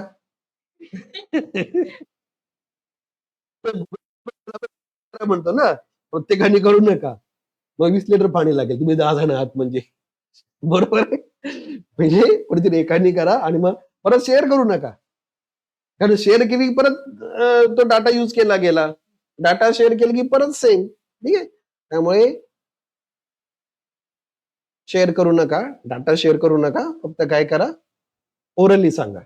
असं झालं होतं म्हणून. ठीक आहे. ठीक आहे. मग तुम्ही फोटो शेअर करताना ठीक आहे, करा आता काय तुम्हाला सांगून असो चलो.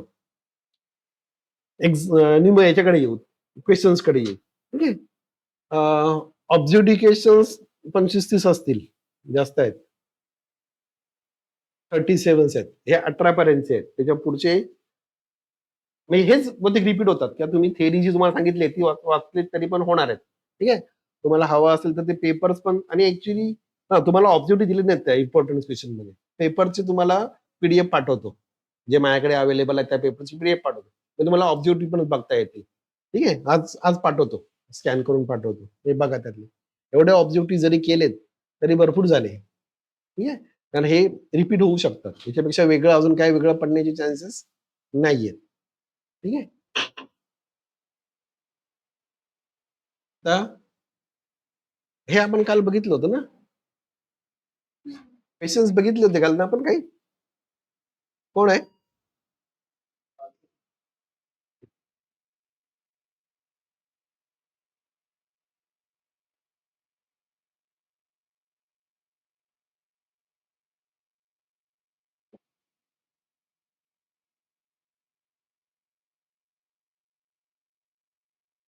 काय नंबर दिलेला त्याने?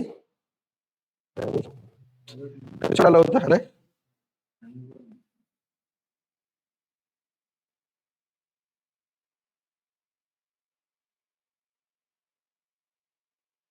तर मुलांनी नका.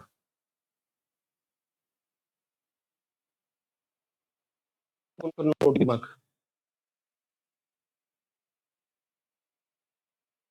ठीक आहे, चला आपण पुढे जाऊ. नेमका डिस्टर्ब झालं, नॉईज आला. ठीक आहे, तो आपल्याला बघायचा नंतर नॉईज काय असतो. तिथे जा.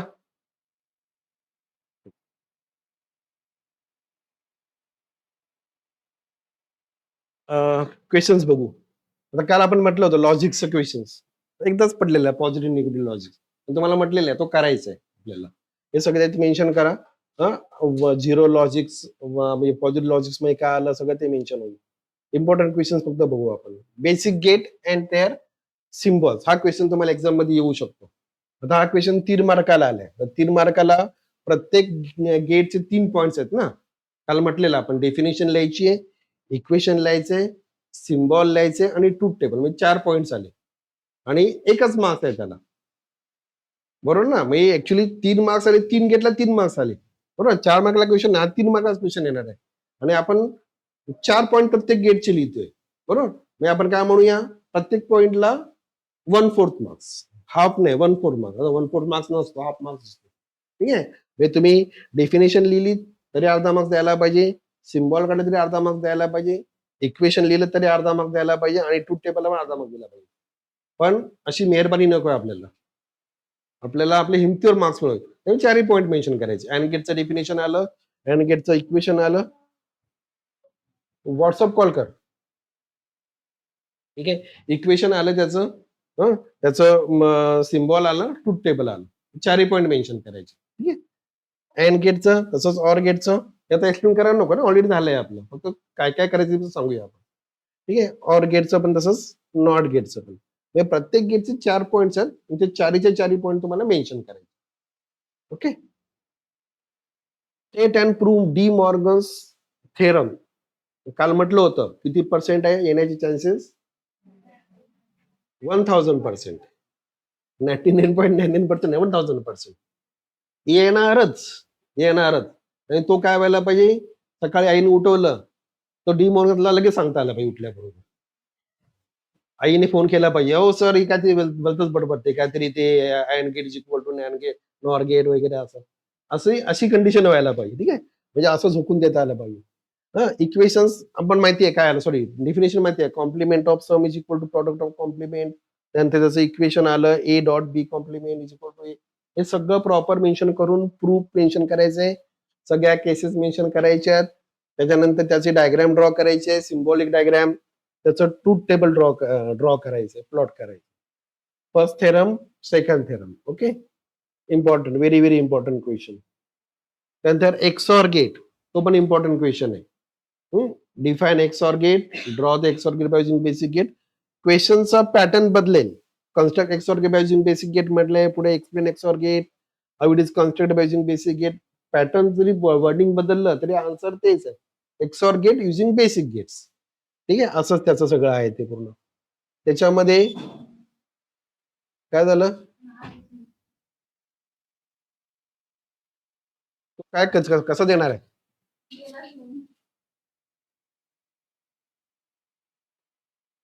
एक्सऑर गेटचं सिम्बॉल आलं, त्याचं इक्वेशन आलं, डेफिनेशन पण मेन्शन करा. ते केलं असेल कुठेतरी खाली मेन्शन त्याचं. ते मेन्शन करायचंय. डायग्राम ड्रॉ करायचे. डायग्राम ड्रॉ करताना त्याचं जे डायमेन्शन जे असेल ते प्रॉपर काढा. नाहीतर एवढं छोटूला काढाल. नाहीतर काय कराल, एवढं मोठं काढाल. तर थोडंसं त्याचं जे काय काय म्हणू आपण, त्याचं डायमेन्शन्स म्हणतो ना आपण त्याला, ते डायमेन्शन्स प्रॉपर ठेवून आहे. पेपर प्रेझेंटेशन हे महत्वाचं आहे. ठीक आहे. इथे एक्सप्लेनेशन करताना चारही स्टेट आपण काल बघितलेले आहेत. काय काय आले त्याचं कसं करायचं ते. ठीक आहे. डिफरन्शिएशन बिटवीन इन्क्लुझिव्ह आणि एक्सक्लुझिव्ह ऑर गेट. काय आलं पहिलं डेफिनेशन. इन्क्लुझिव्ह ऑर गेट म्हणजे आपला OR gate. Output is high when one of the input is high. XOR गेटला output is high when the inputs are not same. Equation आलं A dot B, sorry A plus B, आणि पलीकडे आलं A dot B complement plus A complement dot B. पुढे logic symbol ए, तो symbol काढला आपण, त्याचं ट्रूथ टेबल. 3 मार्काला घ्यायचं आपल्याला. 3 मार्काला 3 पॉइंट आहेत. ठीक आहे. 1 मार्क्स फॉर इच डिफरन्स. आणि आपण इथे 1, 2, 3, 4, 5, 6 पॉइंट घेतले. ठीक आहे. चौथा पॉइंट आहे लॉजिक आयसी 7432 वापरतोय आपण. ठीक आहे. 32 हे एक्झाम्पल झालंय त्याचं. फक्त 32च नाही. तिथे काही त्यांनी असं मेन्शन नाही केलंय. नुसतं इन्क्लुझिव्ह ऑर गेट म्हटलंय. 2 बीट 3 बीट वगैरे नाही म्हटलं. Inclusive OR gate. तर 7432 आलं. पलीकडे 7486. आणि तो काय आहे? ऑर गेट हा बेसिक गेट आहे आणि एक्सऑर गेट हा डिराइव्हड गेट. त्याचे डिफरन्सेस मेन्शन करायचे. Universal building block 1000%. नाहीतर बाय युजिंग नॅन. नॅनचे चान्सेस 700%, नॉटचे चान्सेस 300%. आपण 1000% म्हणतो ना, तर मॅक्झिमम चान्सेस नॅनचे पडणार आहेत आणि नॉट. पण नॅन नॉट दोन्ही सेमच आहेत ना. सेम म्हणजे दोघांचं काय म्हणू आपण, प्रॉपर्टीज सारख्याच आहेत. नॅन पण युनिव्हर्सल बिल्डिंग ब्लॉक आहे, नॉर पण आहे. डायग्राम्स फक्त त्याच्या वेगळ्या येतात. पण त्या नॅनच्या पण करता आल्या पाहिजेत आणि नॉटच्या. आणि काल म्हटल्याप्रमाणे काय करायचंय, सगळ्यात पहिलं त्याची बेसिक डायग्राम काढा, म्हणजे ओरिजिनल डायग्राम सिम्बॉल नॅनची. त्याचं इक्वेशन लिहा. ए ट्रूथ टेबल करा. इक्वेशन पण लिहा, ट्रूथ टेबल पण करा. ए आणि बीचं कसलं, नॅनचं. नॉर्थ तर नॉर्थचं करा आणि मग ते बेसिक गेट्स म्हणून सिम्प्लिफाय करा. मग NAND as NOT, NAND as AND, NAND as OR. तसं इथे नॉर विचारलंय, NOR as NOT, NOR as OR आणि नॉर एज अँड. ठीक आहे.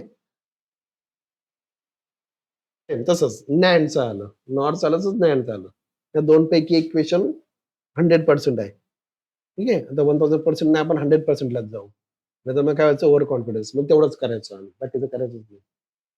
ओके. Cricket parity checker. 4 बीटचा क्वेश्चन पडलेला आहे. आता हा क्वेश्चन 3 वेळा रिपीट झालेला आहे.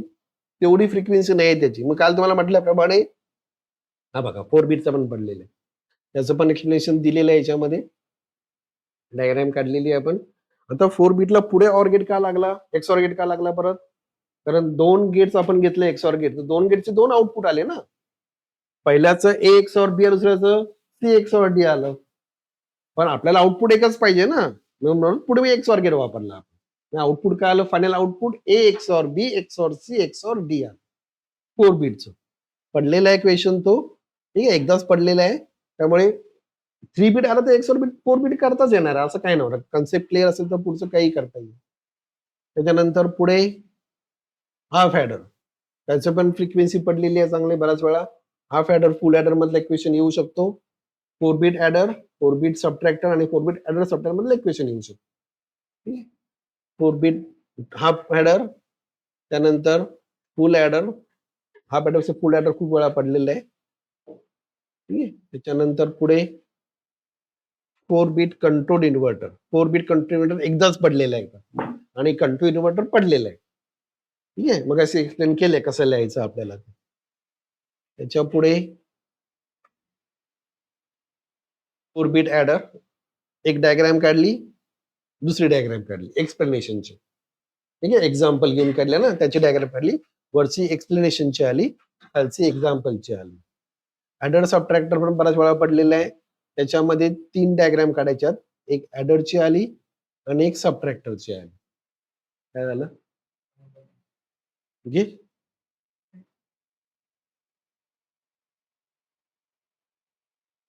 ठीक आहे. एक ॲडरची आली, एक सबट्रॅक्टरची आली. ठीक आहे. हे जे सांगितलं याच्याप्रमाणे करायचंय. ठीक आहे. तिथे शॉर्टकट वापरू नका. नाहीतर मग काय होणार आहे? मे महिन्यात कळेल मार्क्स नाही मिळाले म्हणून. ठीक आहे. आणि मग तुम्ही आता इक्वेशन्स सॉल्व्ह करा. हे सगळे सॉल्व्ह करा. ठीक आहे. याच्यामध्ये पण रिपीट झालेले आहेत. हे बघा, मार्च 5, 18 आणि ऑक्टोबर 4. म्हणजे ते पण रिपीट होतात. हे जे एवढे जे इक्वेशन जरी सॉल्व्ह केलेत, बघून सॉल्व्ह करा, काही प्रॉब्लेम नाही. प्रॅक्टिस हाताखालून जाऊ दे सगळे ते इक्वेशन्स आणि मग एक्झामच्या वेळेला प्रॉब्लेम नाही येणार. इथे ते मेन्शन करायचंय. एक्झामच्या वेळेला केलं नव्हतं. तुम्ही मला आठवत नाही जेव्हा कोणतरी असेल. कसं आलं ते मेन्शन करायचं. कुठला लॉ वापरला तो मेन्शन करायचा. ठीक आहे. हा सेकंड चॅप्टर आहे. याच्याबद्दल काय डाऊट असेल तर बोला. मग आपल्याला पुढे जायला. काय कळलं नसेल किंवा काय?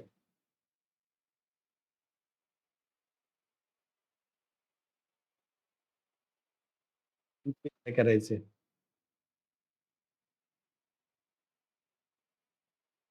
हे वाचून काढा. पीडीएफ दिलेली आहे तुम्हाला. कुठला क्वेश्चन नाही कळला तो आपण तो सॉल्व्ह करू. काही प्रॉब्लेम नाही त्यात. ठीक आहे. जाऊया पुढच्या चॅप्टरला. ठीक आहे. चल. तुमचा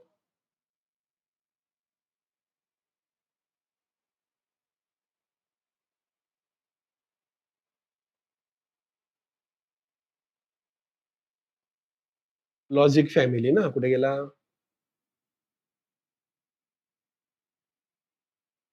थेरी मी झालेला नाही कॉलेजमध्ये, बरोबर ना? का नाही झाला? तुम्हाला माहिती आहे का नाही झाला तो.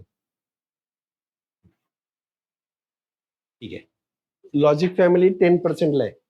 याच्यामध्ये 3 क्वेश्चन तुम्हाला येतील. 3-3 मार्काला आणि एक ऑब्जेक्टिव्ह येईल. तेव्हा 3-3 आणि 4 मार्काला असे येतील त्याचे क्वेश्चन्स. कुठले कुठले येतात ते बघू आपण.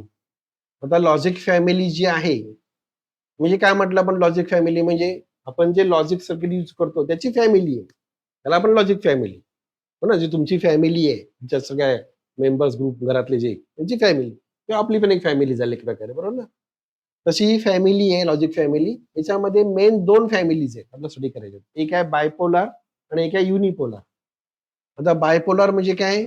In which the resistor, diodes and transistor are use to construct the logic circuit. त्याला म्हटलं आपण बायपोलार. त्याच्यामध्ये 2 टाइप्स आहेत, सॅच्युरेटेड आणि अनसॅच्युरेटेड. आणि पलीकडे दुसरी फॅमिली जी आहे ती आहे तुमची युनिपोलार फॅमिली. त्याच्यामध्ये पीमॉस, एनमॉस आणि सीमॉस हे वापरतात. काय ते सांगतो नंतर. ऍक्च्युली हे मॉस तुमचं 11th ला झालेलं आहे. काय असतं MOS? Metal oxide semiconductor field effect transistor MOS झाले 11th ला घेतलेलं आहे. पी मॉस म्हणजे पी चॅनल, एन मॉस म्हणजे एन चॅनल आणि सी मॉस म्हणजे कॉम्प्लिमेंटरी मॉस आहे आपल्याला करायचं.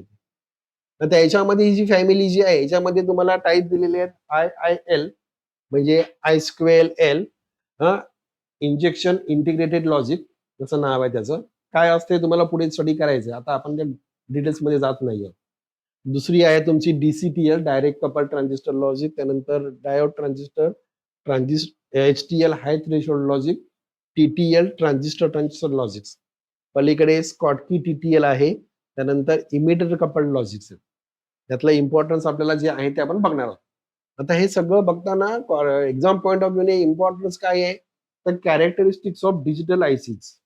हे एक्झाम मध्ये 3 किंवा 4 मार्काला येणारच 3 किंवा 4 मार्काला. कुठले कुठले येतात ते बघूया आपण. आता पहिला पॉईंट दिला त्यांनी स्पीड ऑफ ऑपरेशन म्हणजे काय लॉजिक सर्किट यूज करताना तुमचं ट्रान्झिशन जे होतं 0 to 1 किंवा 1 to 0 आपण इनपुट अप्लाय केल्यानंतर आउटपुट मध्ये चेंजेस होतात ना. नाहीतर तो 0 to 1 ला जाईल किंवा 1 to 0 ला जाईल किंवा ऍज इट इज जाईल. पण ऍज इट इजचं बघायचं आपल्याला ट्रान्झिशन झालेलं बघायचं 0 to 1 किंवा 1 to 0. ते व्हायला जो काय वेळ लागतो तो तुमचा स्पीड ऑफ ऑपरेशन किंवा त्याला म्हणतात प्रोपॅगेशन डिले टाईम. हे किती डिले होतं इन्स्टंटली होणार आहे का नाही होणार. तुम्ही इनपुट अप्लाय केलं समजा आपण नॉट गेटला 0 अप्लाय केलं आउटपुट किती व्हायला पाहिजे 1 व्हायला पाहिजे. इन्स्टंटली होतं का नाही होत. इनपुट 0 केलं आउटपुट 0चं 1 होणार ना. तर लगेच होतं का हा हो लगेच होतं नाही होत. त्याला वेळ लागतो. किती वेळ लागतो तर it require some nano seconds. आपल्याला काय जाणवतं लगेच झाला पण नाही तो स्लो आहे नॅनो सेकंद त्याला वेळ लागतो. आणि नॅनो सेकंड टाइम काय झाला it is very large time. काय कमी झाला nano second. Nano second it is actually very large time. खूप जास्त वेळ लागतो ट्रान्झिशन व्हायला. ठीक आहे म्हणजे नॅनो सेकंड पण कमी वेळ आहे. मी इतकं फास्ट ट्रान्झिशन आहेत. ठीक आहे लक्षात घ्या. क्वांटम कॉम्प्युटिंग ठीक आहे तुमचा तो क्वांटम कॉम्प्युटर जो यूज करतो आपण नाही करत गुगल करतोय. परवा एआय समिट मध्ये ठेवला होता. मग आज तुम्हाला एक हे टाकलेली आहे स्टेटस टाकले त्यामुळे तो क्वांटम कॉम्प्युटर दाखवलाय. ते बघा मुद्दाम तुमच्या ग्रुपवर पाठवलं आणि मी ते सगळीकडे पाठवले परत आणि त्यात एक स्टेटमेंट पण टाकलंय मुलांना पाठवा म्हणून दाखवा. त्यामुळे तो एआय कॉम्प्युटर म्हणजे तो एक बीबीसी न्यूज वाला त्या एआय समिट मध्ये गेलाय इंटरव्ह्यूज घ्यायला. शॉर्ट इंटरव्ह्यूज आहेत 2-2 मिनिटाचे. तर त्याने तो गुगलचा क्वांटम कॉम्प्युटर दाखवलाय आणि क्वांटम कॉम्प्युटर एका वेळेला तुमचा साधा कॉम्प्युटर तुम्ही जर 10 फाईल ओपन केल्या की तो हँग व्हायला लागतो. क्वांटम कॉम्प्युटरला तुम्ही 1000 फाईल ओपन केल्यात एका वेळेला तरी काही प्रॉब्लेम नाही. मोर दॅन त्याच्यापेक्षा मी आता एक्झाम्पल म्हणून सांगितलं किती प्रोसेस एका वेळेला करू शकतो तो ते आपण इमॅजिन नाही करू शकत. इतका फास्ट आहे तो. ठीक आहे सुपर कॉम्प्युटर सोडून द्या आपण क्वांटम कॉम्प्युटरकडे जातोय आणि क्वांटम कॉम्प्युटरचं पण सोडून द्या. एआय मध्ये क्वांटम एआय जेव्हा येईल क्वांटम एआय ठीक आहे क्वांटम स्टेट जी असते हे क्वांटम फिजिक्स असतं ना माहिती असतं ना तुम्हाला. ठीक आहे तर त्या ज्या लेवलच्या आहेत ना ते नाही विचार नाही करू शकत तुम्ही. आता तर नाहीच करू शकत तेवढी आपली लायकीच नाही आपली लायकी त्यात मी पण आलो. ठीक आहे जेव्हा क्वांटम एआय जेव्हा येईल तेव्हा फिनिश्ड.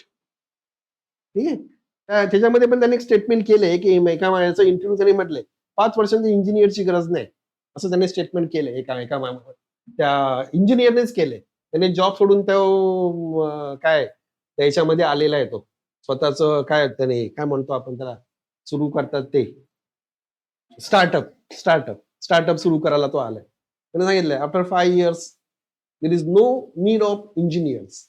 आणि तुम्हाला काय करायचंय तर इंजिनिअरिंग कशात करायची आहे कॉम्प्युटर सायन्स डुबणार ठीक आहे बघा ठीक आहे तुम्हाला म्हटलेलं आहे एक दिवशी या निवांत आपण सगळे गप्पा मारू आणि सांगेन काय काय पुढे तुम्हाला करिअर कशात करायचं त्याच्यावर आपण बोलू. ठीक आहे तर speed of operation nano second खूप जास्त वेळ घेतोय तो. ठीक आहे तर तो ऍक्च्युली काय झालं तर तो 0 to 1 होता ना तो 0 to 1 ला जातच नाहीये त्याच्या अगोदरच एक लेवल आहे आपण काल बघितली होती बघा 3.5 च्या वरती ते लॉजिक स्टडी करताना 1 घेतलं होतं आणि 1 to 0 ला 0. म्हणजे आपण एक्झाम्पल घेऊ. एक 2.5 व्होल्ट घेतला आपण. 5 व्होल्टला काय आलं? तो हाय लॉजिक झाला. 0 व्होल्टला 0 झाला. पण 2.5 च्या वरती गेला की तो 1 होतो. 5 ला जायची गरज नाहीये. 2.5 ला क्रॉस केलं. इमॅजिन करू आपण ती लेवल एक. ती थोडीशी जास्त आहे ऍक्च्युली 3.5 वगैरे आहे. पण आपण 2.5 घेऊन चालू. 2.5 व्होल्टच्या वरती आपण म्हणजे 2.6 व्होल्ट दिलं तर त्या गेटला काय झालं? तो त्याला रेकग्नाइज करतो ऍज अ 1 म्हणून. ऍज अ रेकग्नाइज करतो 1 म्हणून. ठीक आहे? आणि 2.5 च्या खाली आला तो रेकग्नाइज करतो 0 म्हणून. मग तुमचं हे 50% व्होल्टेज लेवल क्रॉस केली की तो स्टेट बदलली त्याची. तर तेवढं व्हायला जो वेळ लागतो तो तुमचा प्रोपॅगेशन डिले टाइम किंवा स्पीड. तो काय म्हटलं आपण? तो 2 टाईपचा आहे. TPHL. T for time, P for propagation, H for high आणि L लेवल, हाय लेवल. ठीक आहे? मी काय म्हटलं? Time required high to low, high level to low level. High HL म्हणजे high to low. TPLH low to high म्हणजे low वरून परत हायला यायचं असेल तर त्याला जो काही वेळ लागतो तो वेळ. आणि तो प्रोपॅगेशन डिले टाइम काय आहे? याचा ऍव्हरेज आहे. TPHL plus TPLH divide by 2. तिथे एक बाजूला आपण फिगर काढलेली आहे, ती काढायची आहे. 1 मार्कलाच येणार आहे, तरी फिगर काढायची आहे. मी एक्झामिनरला परत मगाशी म्हटलं आपण बोर्ड देणार नाही आता त्याची. ती फिगर मेन्शन केलं आपण 50% लेवल दाखवली आहे, त्याप्रमाणे ती काढायची. त्याला म्हटलं आपण प्रोपॅगेशन डिले टाइम किती आहे तो? It is expressed in nano second. पुढचा पॉइंट आहे figure of merit. The figure of merit काय? मेरिट. त्याची काय म्हटलं आपण मराठीमध्ये गुणवत्ता मेरिटमध्ये. ती मेरिट कशी मोजणार आपण? तर त्याचं ऍक्च्युली काय म्हटलं आपण? तो प्रोपॅगेशन डिले टाइम आणि त्याचा पॉवर याचा प्रॉडक्ट म्हणजे फिगर ऑफ मेरिट. मग ती किती आली? डिले टाइम मेजर केला आपण सेकंड मध्ये, पॉवर मेजर केली आपण वॅट मध्ये. हा किती आला? त्याची एनर्जी आली ऍक्च्युली किती आली? जूल मध्ये आली. आता टाइम कशात मेजर केला आपण? नॅनो सेकंड मध्ये. पॉवर कशात मेजर करणार आपण? मिली वॅट मध्ये. वॅट मध्ये नाही, आयसी येतो लॉजिक्स मधला आयसी, तो वॅटेज मध्ये नाही येणार, तो मिली वॅट मध्ये येणार. प्रॉडक्ट किती आला त्याचा? Nano into milli. -9 -3 -12 -12 म्हणजे pico. Pico joules. Figure of merit किती आहे? Pico joule.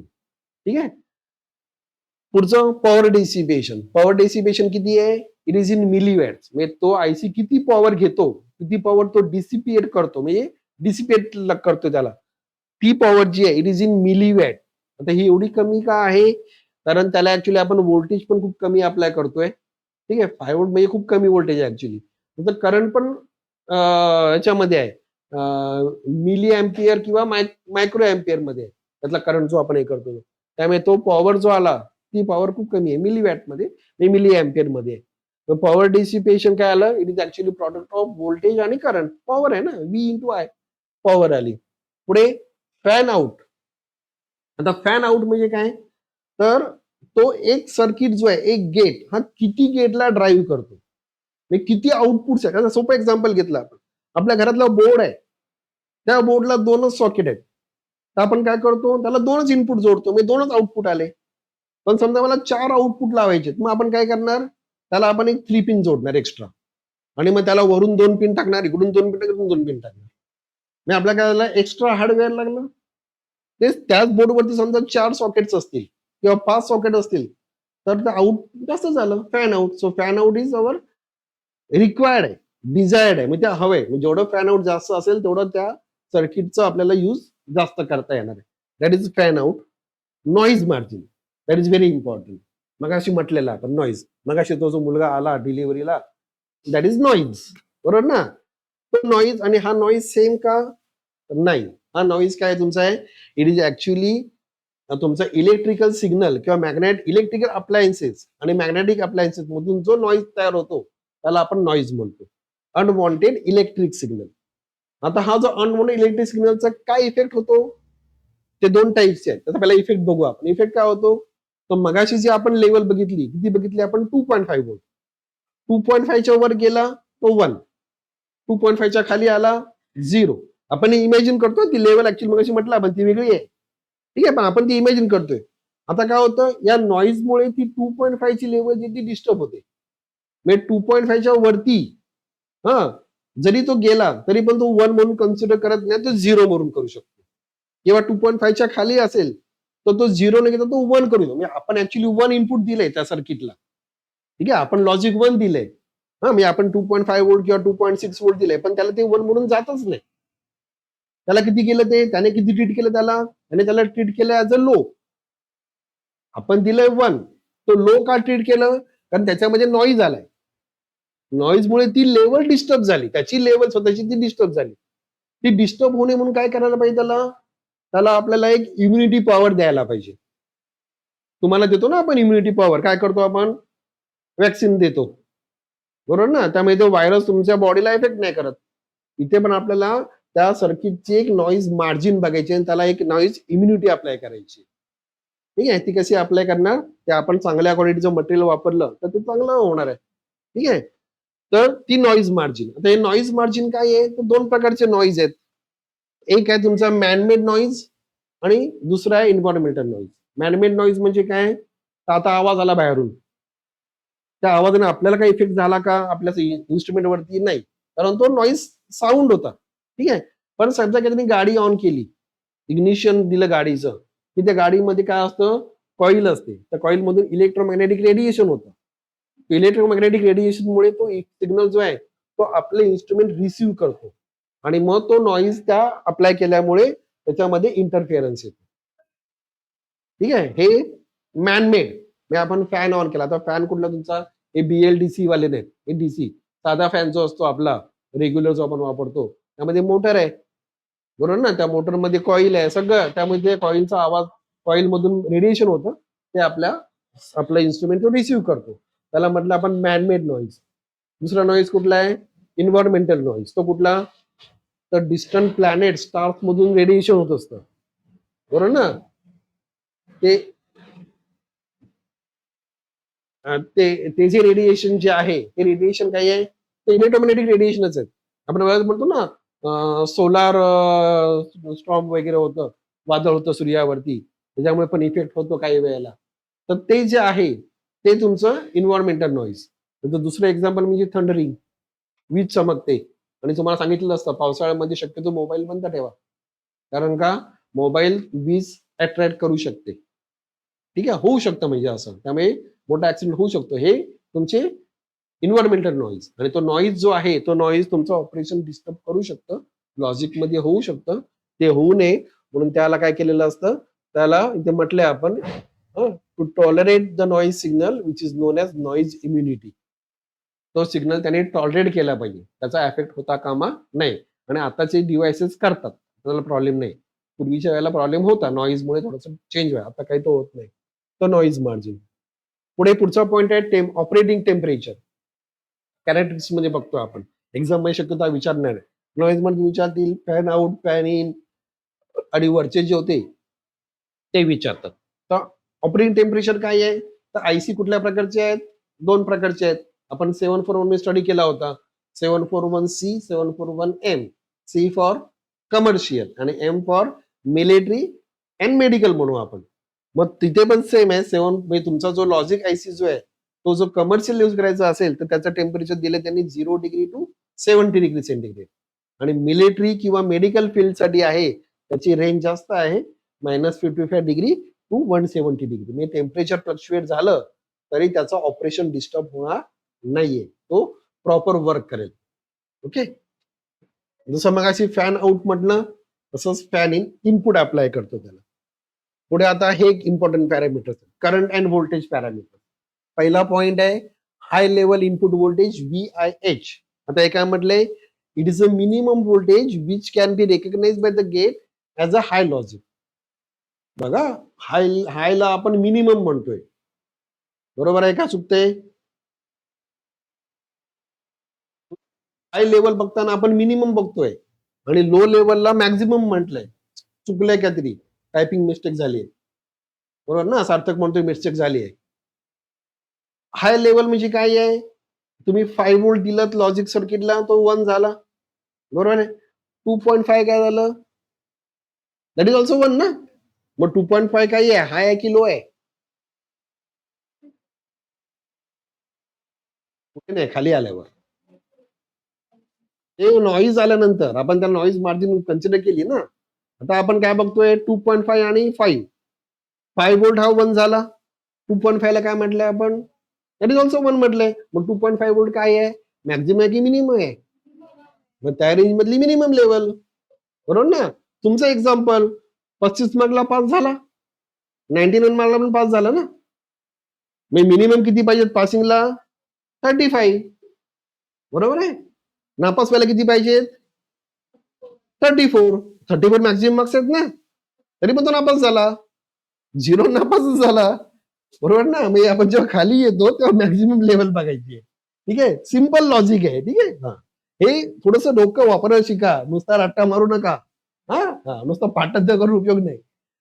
तर हाय लेवलला it is a minimum voltage level ती त्याने रेकग्नाइज केली as a logic 1. Mean low लेवलला मॅक्झिमम व्होल्टेज लेवल त्याने कन्सिडर केली किंवा आयडेंटिफाय केली ऍज अ लो लेवल म्हणून. इनपुटचं आलं तसंच आउटपुटचं आलं. High level output voltage it is a minimum voltage level. म्हणजे त्या आउटपुटला 2.5 व्होल्ट आलं तरी एलईडी ग्लो होणार आहे. आउटपुटला जोडलेला 5 व्होल्टला पण ग्लो होणार आहे. बरोबर ना. म्हणजे ते आपण हाय लॉजिक बघितली. मिनिमम आहे तिथे आउटपुटला. लो लेवलला it is a maximum voltage that can be available at output terminals when logic is low. Maximum level. पुढे high level input voltage it is a minimum current supplied by driving source corresponding to high level. Current supply केलाय maximum याला high लेवलला, तो काय आला? तो minimum current आला. बरोबर आहे ना. It is a minimum current. बरोबर. आणि लो लेवलला it is a maximum current that is supplied by the source which is recognise as a logic low. एक सप्लाय गेलाय तिथे. आपण याला बघितलं होतं ना रिलेच्या वेळेला. होल्डिंग करंट आणि रिसेट करंट. होल्डिंग करंट किती आला होता? मिनिमम करंट आला होता रिलेला एनर्जाइज करायला. रिसेट करंट काय आला? तर मॅक्झिमम करंट किंवा मॅक्झिमम व्होल्टेज होतं 1 व्होल्टला पण तो रिसेट झाला होता. गेल्या वेळेस आठवा प्रॅक्टिकलला केलं होतं आपण ते.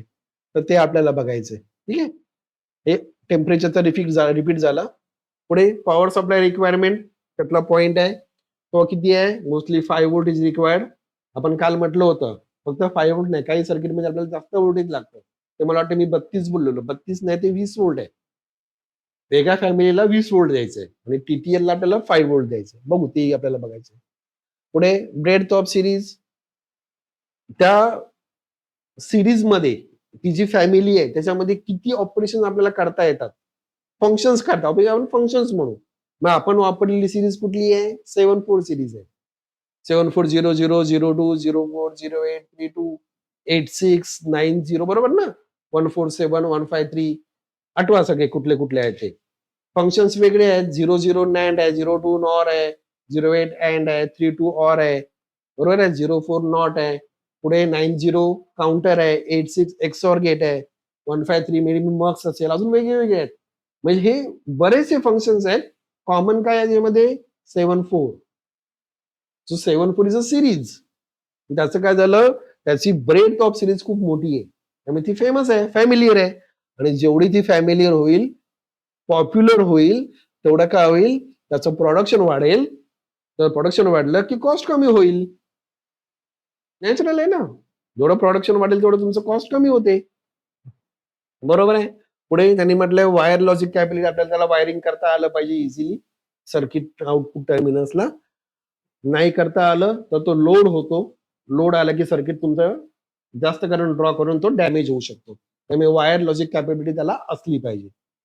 शेवटचं त्यांनी दिले इथे कॉम्प्लिमेंट आउटपुट. म्हणजे त्याला दोन्ही आउटपुट असले पाहिजेत. म्हणजे आपण फ्लिपफ्लॉप जर बघितलं, फ्लिपफ्लॉपला 2 आउटपुट्स होते. Y and Y complement. बरोबर ना. 2 आउटपुट्स मिळाले आपल्याला.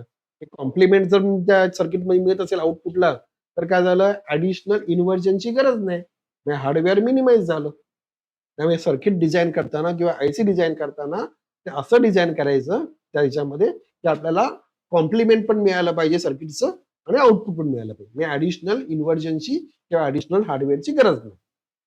ओके. पुढे टाइप्स ऑफ आउटपुट काय काय दिलेत त्यांनी?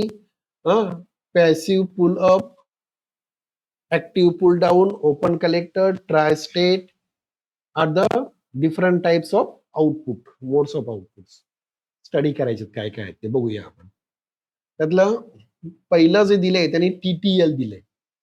आता टीटीएल म्हणजे काय आहे, मग असे बघितलं आपण ट्रान्झिस्टर लॉजिक्स. त्याच्यामध्ये ट्रान्झिस्टर वापरलेले असतात. म्हणजे ट्रान्झिस्टर वापरून आपण ते सर्किट डिझाईन करतो, म्हणून त्याला टीटीएल म्हणतो. कधी वापरले ते, सुरुवात झाली त्याची in the decades of 60s.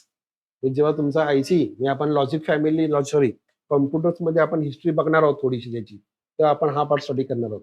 Computer generation मध्ये कॉम्प्युटर्स कसे जनरेट झाले, काय काय वापरलं गेलं, आता किती त्याची कॅपॅसिटी आहे एका आयसीची चिपची, सगळं आपण स्टडी करणार आहोत. हो, तर टीटीएल आपल्याला पुढे नंतर बघू आपण काय आहे ते, आपण आता पुढे जाऊ. शक्यतो डिफरन्सेस येणार नाहीत. एकदा कुठलाही क्वेश्चन पडलेला आहे, डिफरन्स एकदाच पडलेला आहे. डिफरन्स आला तर तुम्हाला हा टेबल महत्वाचा आहे. पण करायची गरज नाही, एकदा करून ठेवा. एक तुमचा पहिला आहे स्टँडर्ड टीटीएल, दुसरा आहे हाय स्पीड टीटीएल, तिसरा आहे low power TTL, Schottky TTL आणि लो पॉवर स्कॉटकी. हे काय आहेत? तर आयसीचे टाइप्स आहेत. त्यातला आपण कुठला वापरलाय आठवते का तुम्हाला? आपण हा वापरलाय 74LS. आपण जो आयसी वापरला तो 74LS आणि पुढे जो नंबर असेल तो काय आहे? तो लो पॉवर स्कॉटकी आहे. त्याचे पॉइंट दिलेत. पॉवर डिसिपेशन आहे 20 मिलीवॅट, प्रोपॅगेशन दिलेत आहे 10 nano second, figure of merit आहे 200 पिको ज्यूल्स आणि फॅन आउट आहे 20. म्हणजे सगळ्यात जास्त त्याचे पॉइंट्स आहेत चांगले आणि म्हणून आपण तो यूज करतो. Low power Schottky. स्कॉटकी काय आहे? स्कॉटकी हे सायंटिस्टचं नाव आहे. त्याने तो कॉम्पोनंट इन्व्हेंट केला, ज्याच्यामध्ये ऑपरेशन जे आहे स्पीड ऑफ ऑपरेशन, त्याचा रिव्हर्स रिकव्हरी जो असतो, तो रिव्हर्स रिकव्हरी हा त्याचा जास्त असतो. म्हणजे रिव्हर्स रिकव्हरी, ठीक आहे. रेग्युलर 1 to 0 नाही, 0 to 1 रिव्हर्स आला ना तो रिव्हर्स रिकव्हरी याचा सगळ्यात जास्त असतो. त्यामुळे त्याचा स्पीड जो ऑपरेशनचा प्रोपेशन टाइम त्याचा खूप चांगला आहे. आपल्याला तो आपण मोस्टली यूज करतो. हे काय एक्झाम मध्ये शक्यतो 99.9% क्वेश्चन येणार नाही, पण आपण 0.1% कन्सिडर करतो येईल म्हणून.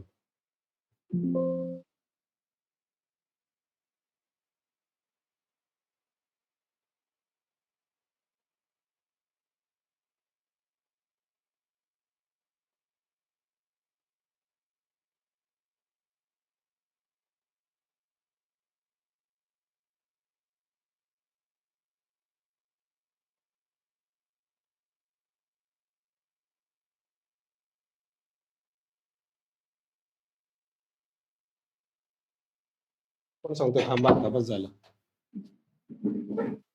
जमलो.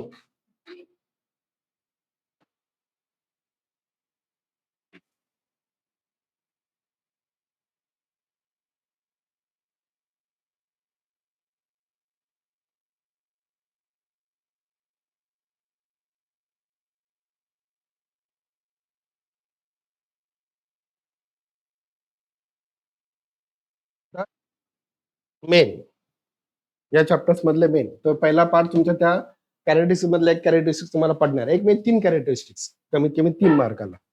ओके, आता सर्किट्स कडे येऊ. पहिलं आपल्याला बघायचं तो टीटीएल नॅन गेट. खूप सोपं आहे, एकदम सोपं आहे, कारण यातलं आपण बेसिक थेरी मध्ये घेतलेलं आहे. काय सर्किट आहे?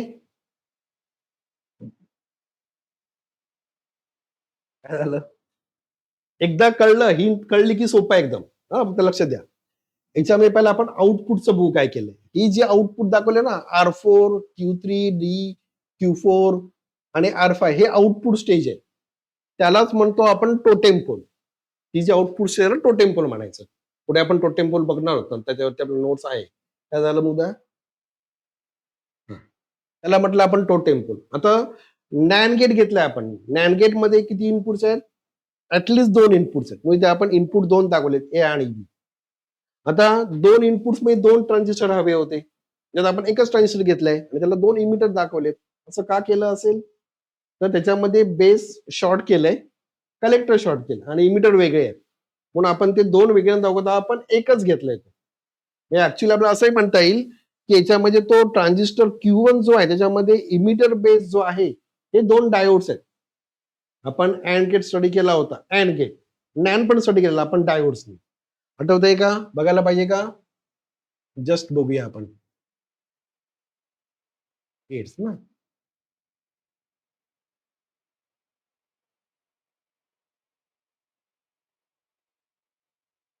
नॅनलाच जाऊ.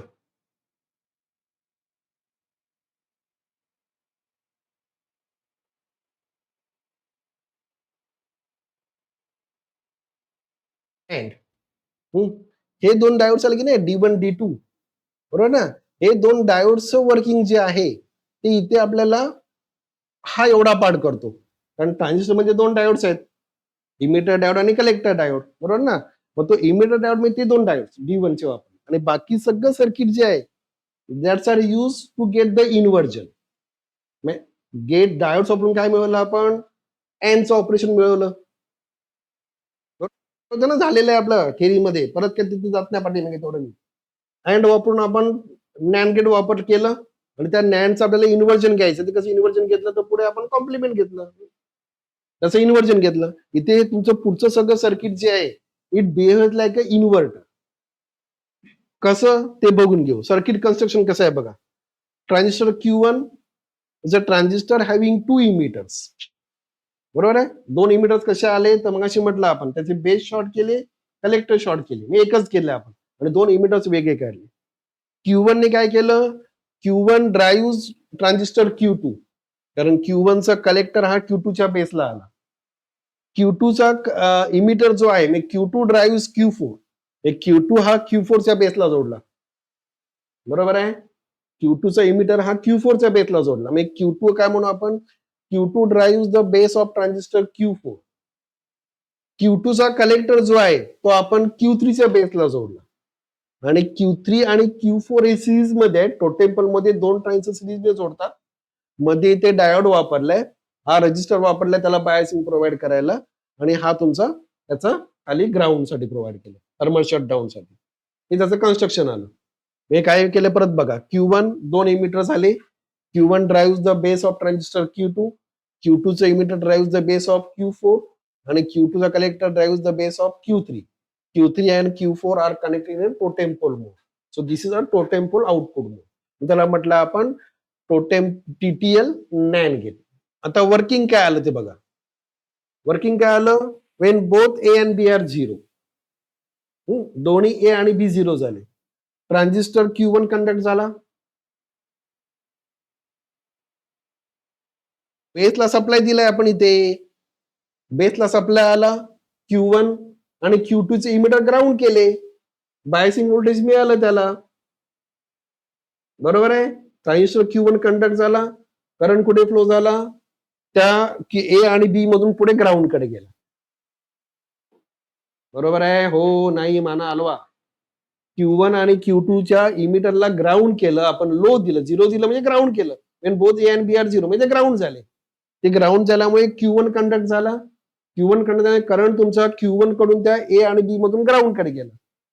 कलेक्टर कडला करंट किती आला इथला, तो झिरो झाला, ग्राउंड कडे गेला ना. हा झिरो झाल्यामुळे Q2 काय झाला, Q2 does not get the biasing potential, तो ऑफला गेला कारण Q2 मधून बेस करंटच जात नाहीये त्यामुळे Q2 ऑफ कंडिशनला आहे. Q2 ऑफ कंडिशनला आल्यामुळे Q2 चा इमिटर करंट हा झिरो झाला तर तो कंडक्ट नाही होत.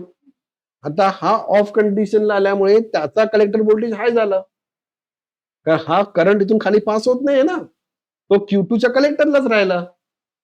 मग तो कुठे प्रोव्हाइड केला गेला, तो प्रोव्हाइड केला Q3 ला.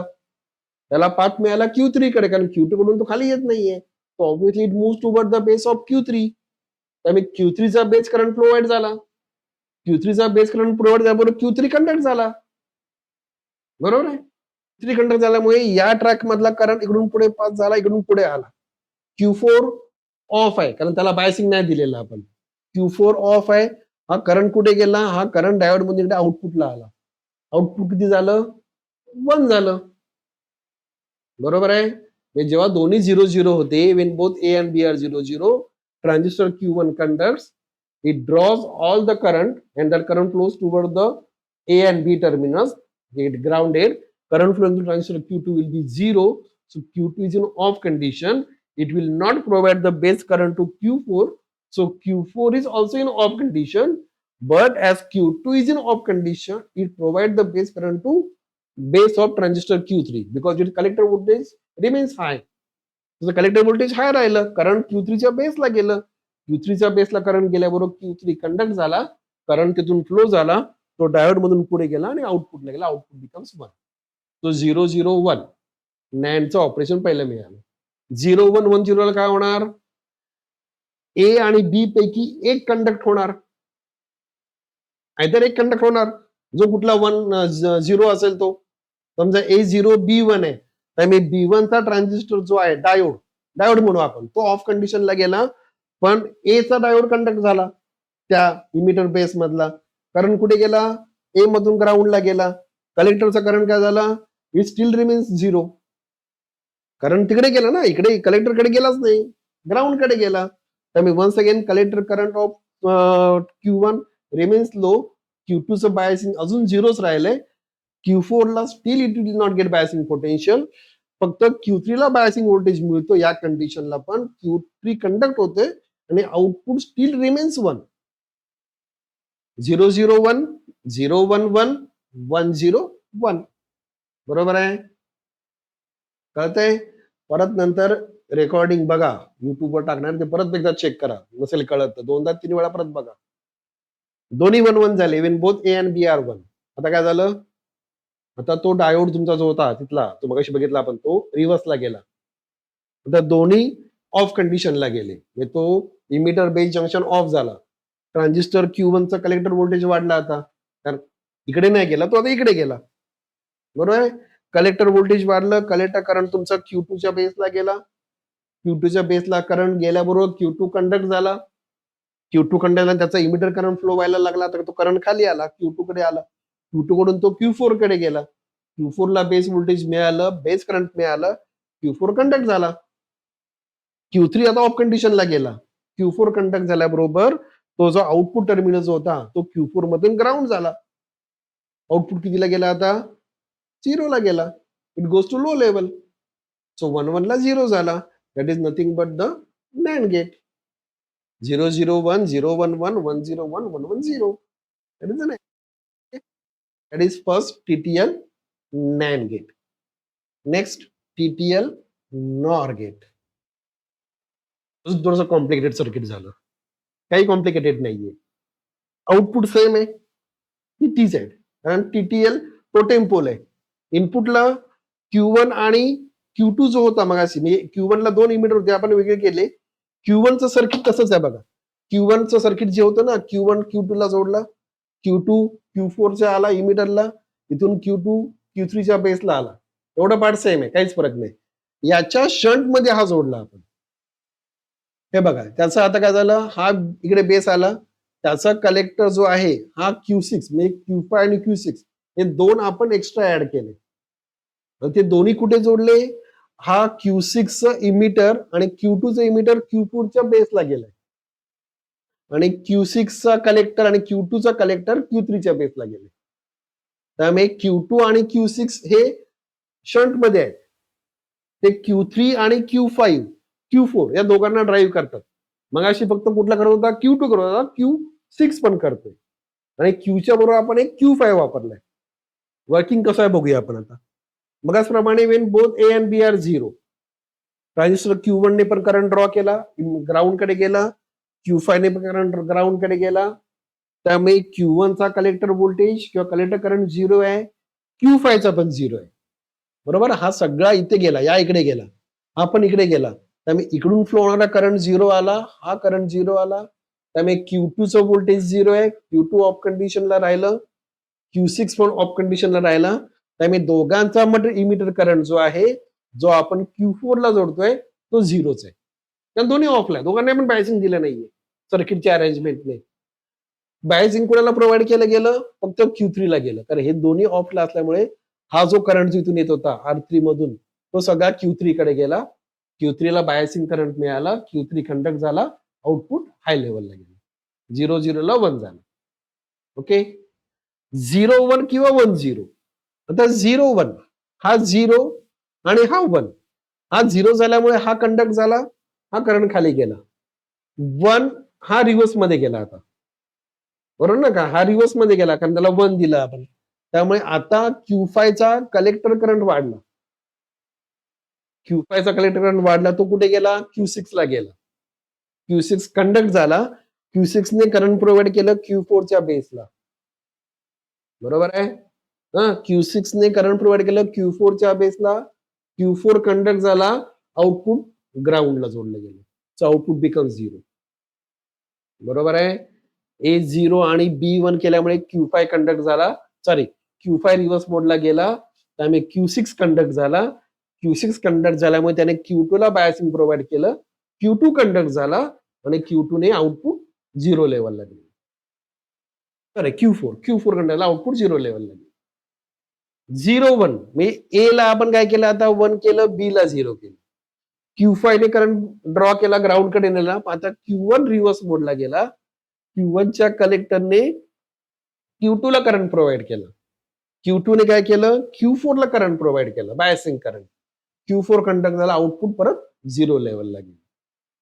आणि जेव्हा दोन्ही 1-1 ला आले, तेव्हा दोन्ही Q1, Q5 रिव्हर्स मोडमध्ये गेले. Q2 आणि Q6 ला दोघांना पण करंट प्रोव्हाइड केला, बायसिंग करंट. दोन्ही कंडक्ट झाले आणि करंट Q4 च्या बेसला प्रोव्हाइड केला गेला. Q4 कंडक्ट झाला, आउटपुट लो लेव्हलला आलं. 1-1 ला दोन्ही ऑफ होते, त्यामुळे आउटपुट 1 लेव्हलला गेलं आणि 1-0, 0-1 आणि 1-1 ला दोन्ही हे आउटपुट तुमचं लो लेव्हलला आलं.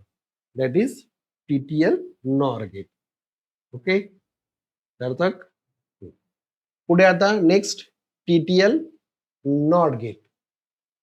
TTL not gate. आता नॉट गेट काय आहे? नॅन्डलाच आपण नॉट मध्ये कन्वर्ट केलं. हे नॅन्डच आहे आपलं. फक्त नॅन्डला काय करतो आपण, नॉट करताना A आणि B शॉर्ट केलं आणि कॉमन दिलं. मग याच्यामध्ये आता A आणि B जर आपण त्याला शॉर्ट केलं, A आणि B, तर एकच इनपुट झालं. बरोबर नाही? मग इथे काय केलं आपण, तसंच केलं. मग आता याच्यात काय केलं आपण, असं आपण व्हर्च्युअली म्हणतो की A आणि B शॉर्ट केलं. मग त्यातला एक तो ट्रान्झिस्टर काढूनच टाकला आपण. फक्त एकच इनपुट दिलं. बाकी रिमेनिंग वर्किंग सेम. म्हणजे A0 असेल, तेव्हा करंट त्या Q1 ने ग्राउंडकडे पाठवला. Q1 चा कलेक्टर करंट 0 झाला. Q2 चा बेस सॉरी Q2 चा बेस करंट 0 झाला. Q2 ऑफ कंडिशनला आला. Q4 चा बेस करंट 0 झाला. Q3 च्या बेसला करंट प्रोव्हाइड केलं कलेक्टरने Q2 च्या. Q3 कंडक्ट झाला. आउटपुट 1 लेव्हलला गेलं. When A is 1, Q1 of कंडिशनला गेला. Q1 ऑफला गेल्यामुळे Q2 कंडक्ट झाला. Q2 कंडक्ट झाल्यामुळे Q4 कंडक्ट झाला आणि Q4 कंडक्ट झाल्यामुळे व्होल्टेज 0. हे सिंपल वर्किंग काय आहे? जेव्हा Q1 कंडक्ट होतो, तेव्हा Q2 ऑफ होतो, Q4 ऑफ होतो, Q3 ऑन होतो. जेव्हा Q1 ऑफ कंडिशनला जातो, तेव्हा Q2 कंडक्ट होतो, Q4 कंडक्ट होतो, आउटपुट लो लेव्हलला जातो. पॉइंट त्याचं. सो आउटपुट तुमचं 0चं 1 झालं, 1चं 0 झालं. ठीक आहे? TTL not gate. आता पुढे टोटेम पोल. टोटेम पोल ही आउटपुट स्टेज आहे आणि त्या याच्यामध्ये सॉरी 7-4 सिरीज मध्ये मोस्टली आपल्याला टोटेम पोल आपण यूज करतो. मोस्टली काय यूज करतो याचा ऍडव्हान्टेज बघू आपण. In the output stage, the arrangement of two transistors are connected. The arrangement of two transistors are connected in series. Construction कसं आहे बघ.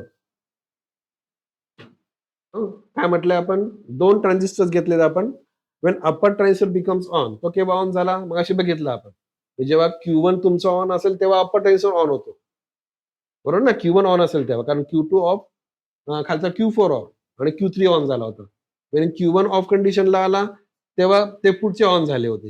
पण इथे आपण काय म्हणतो, टोटेम पोल मध्ये जेव्हा वरचा ट्रान्झिस्टर, मी ते आपण Q1च म्हणणार, Q3 Q4 नाही म्हणणार.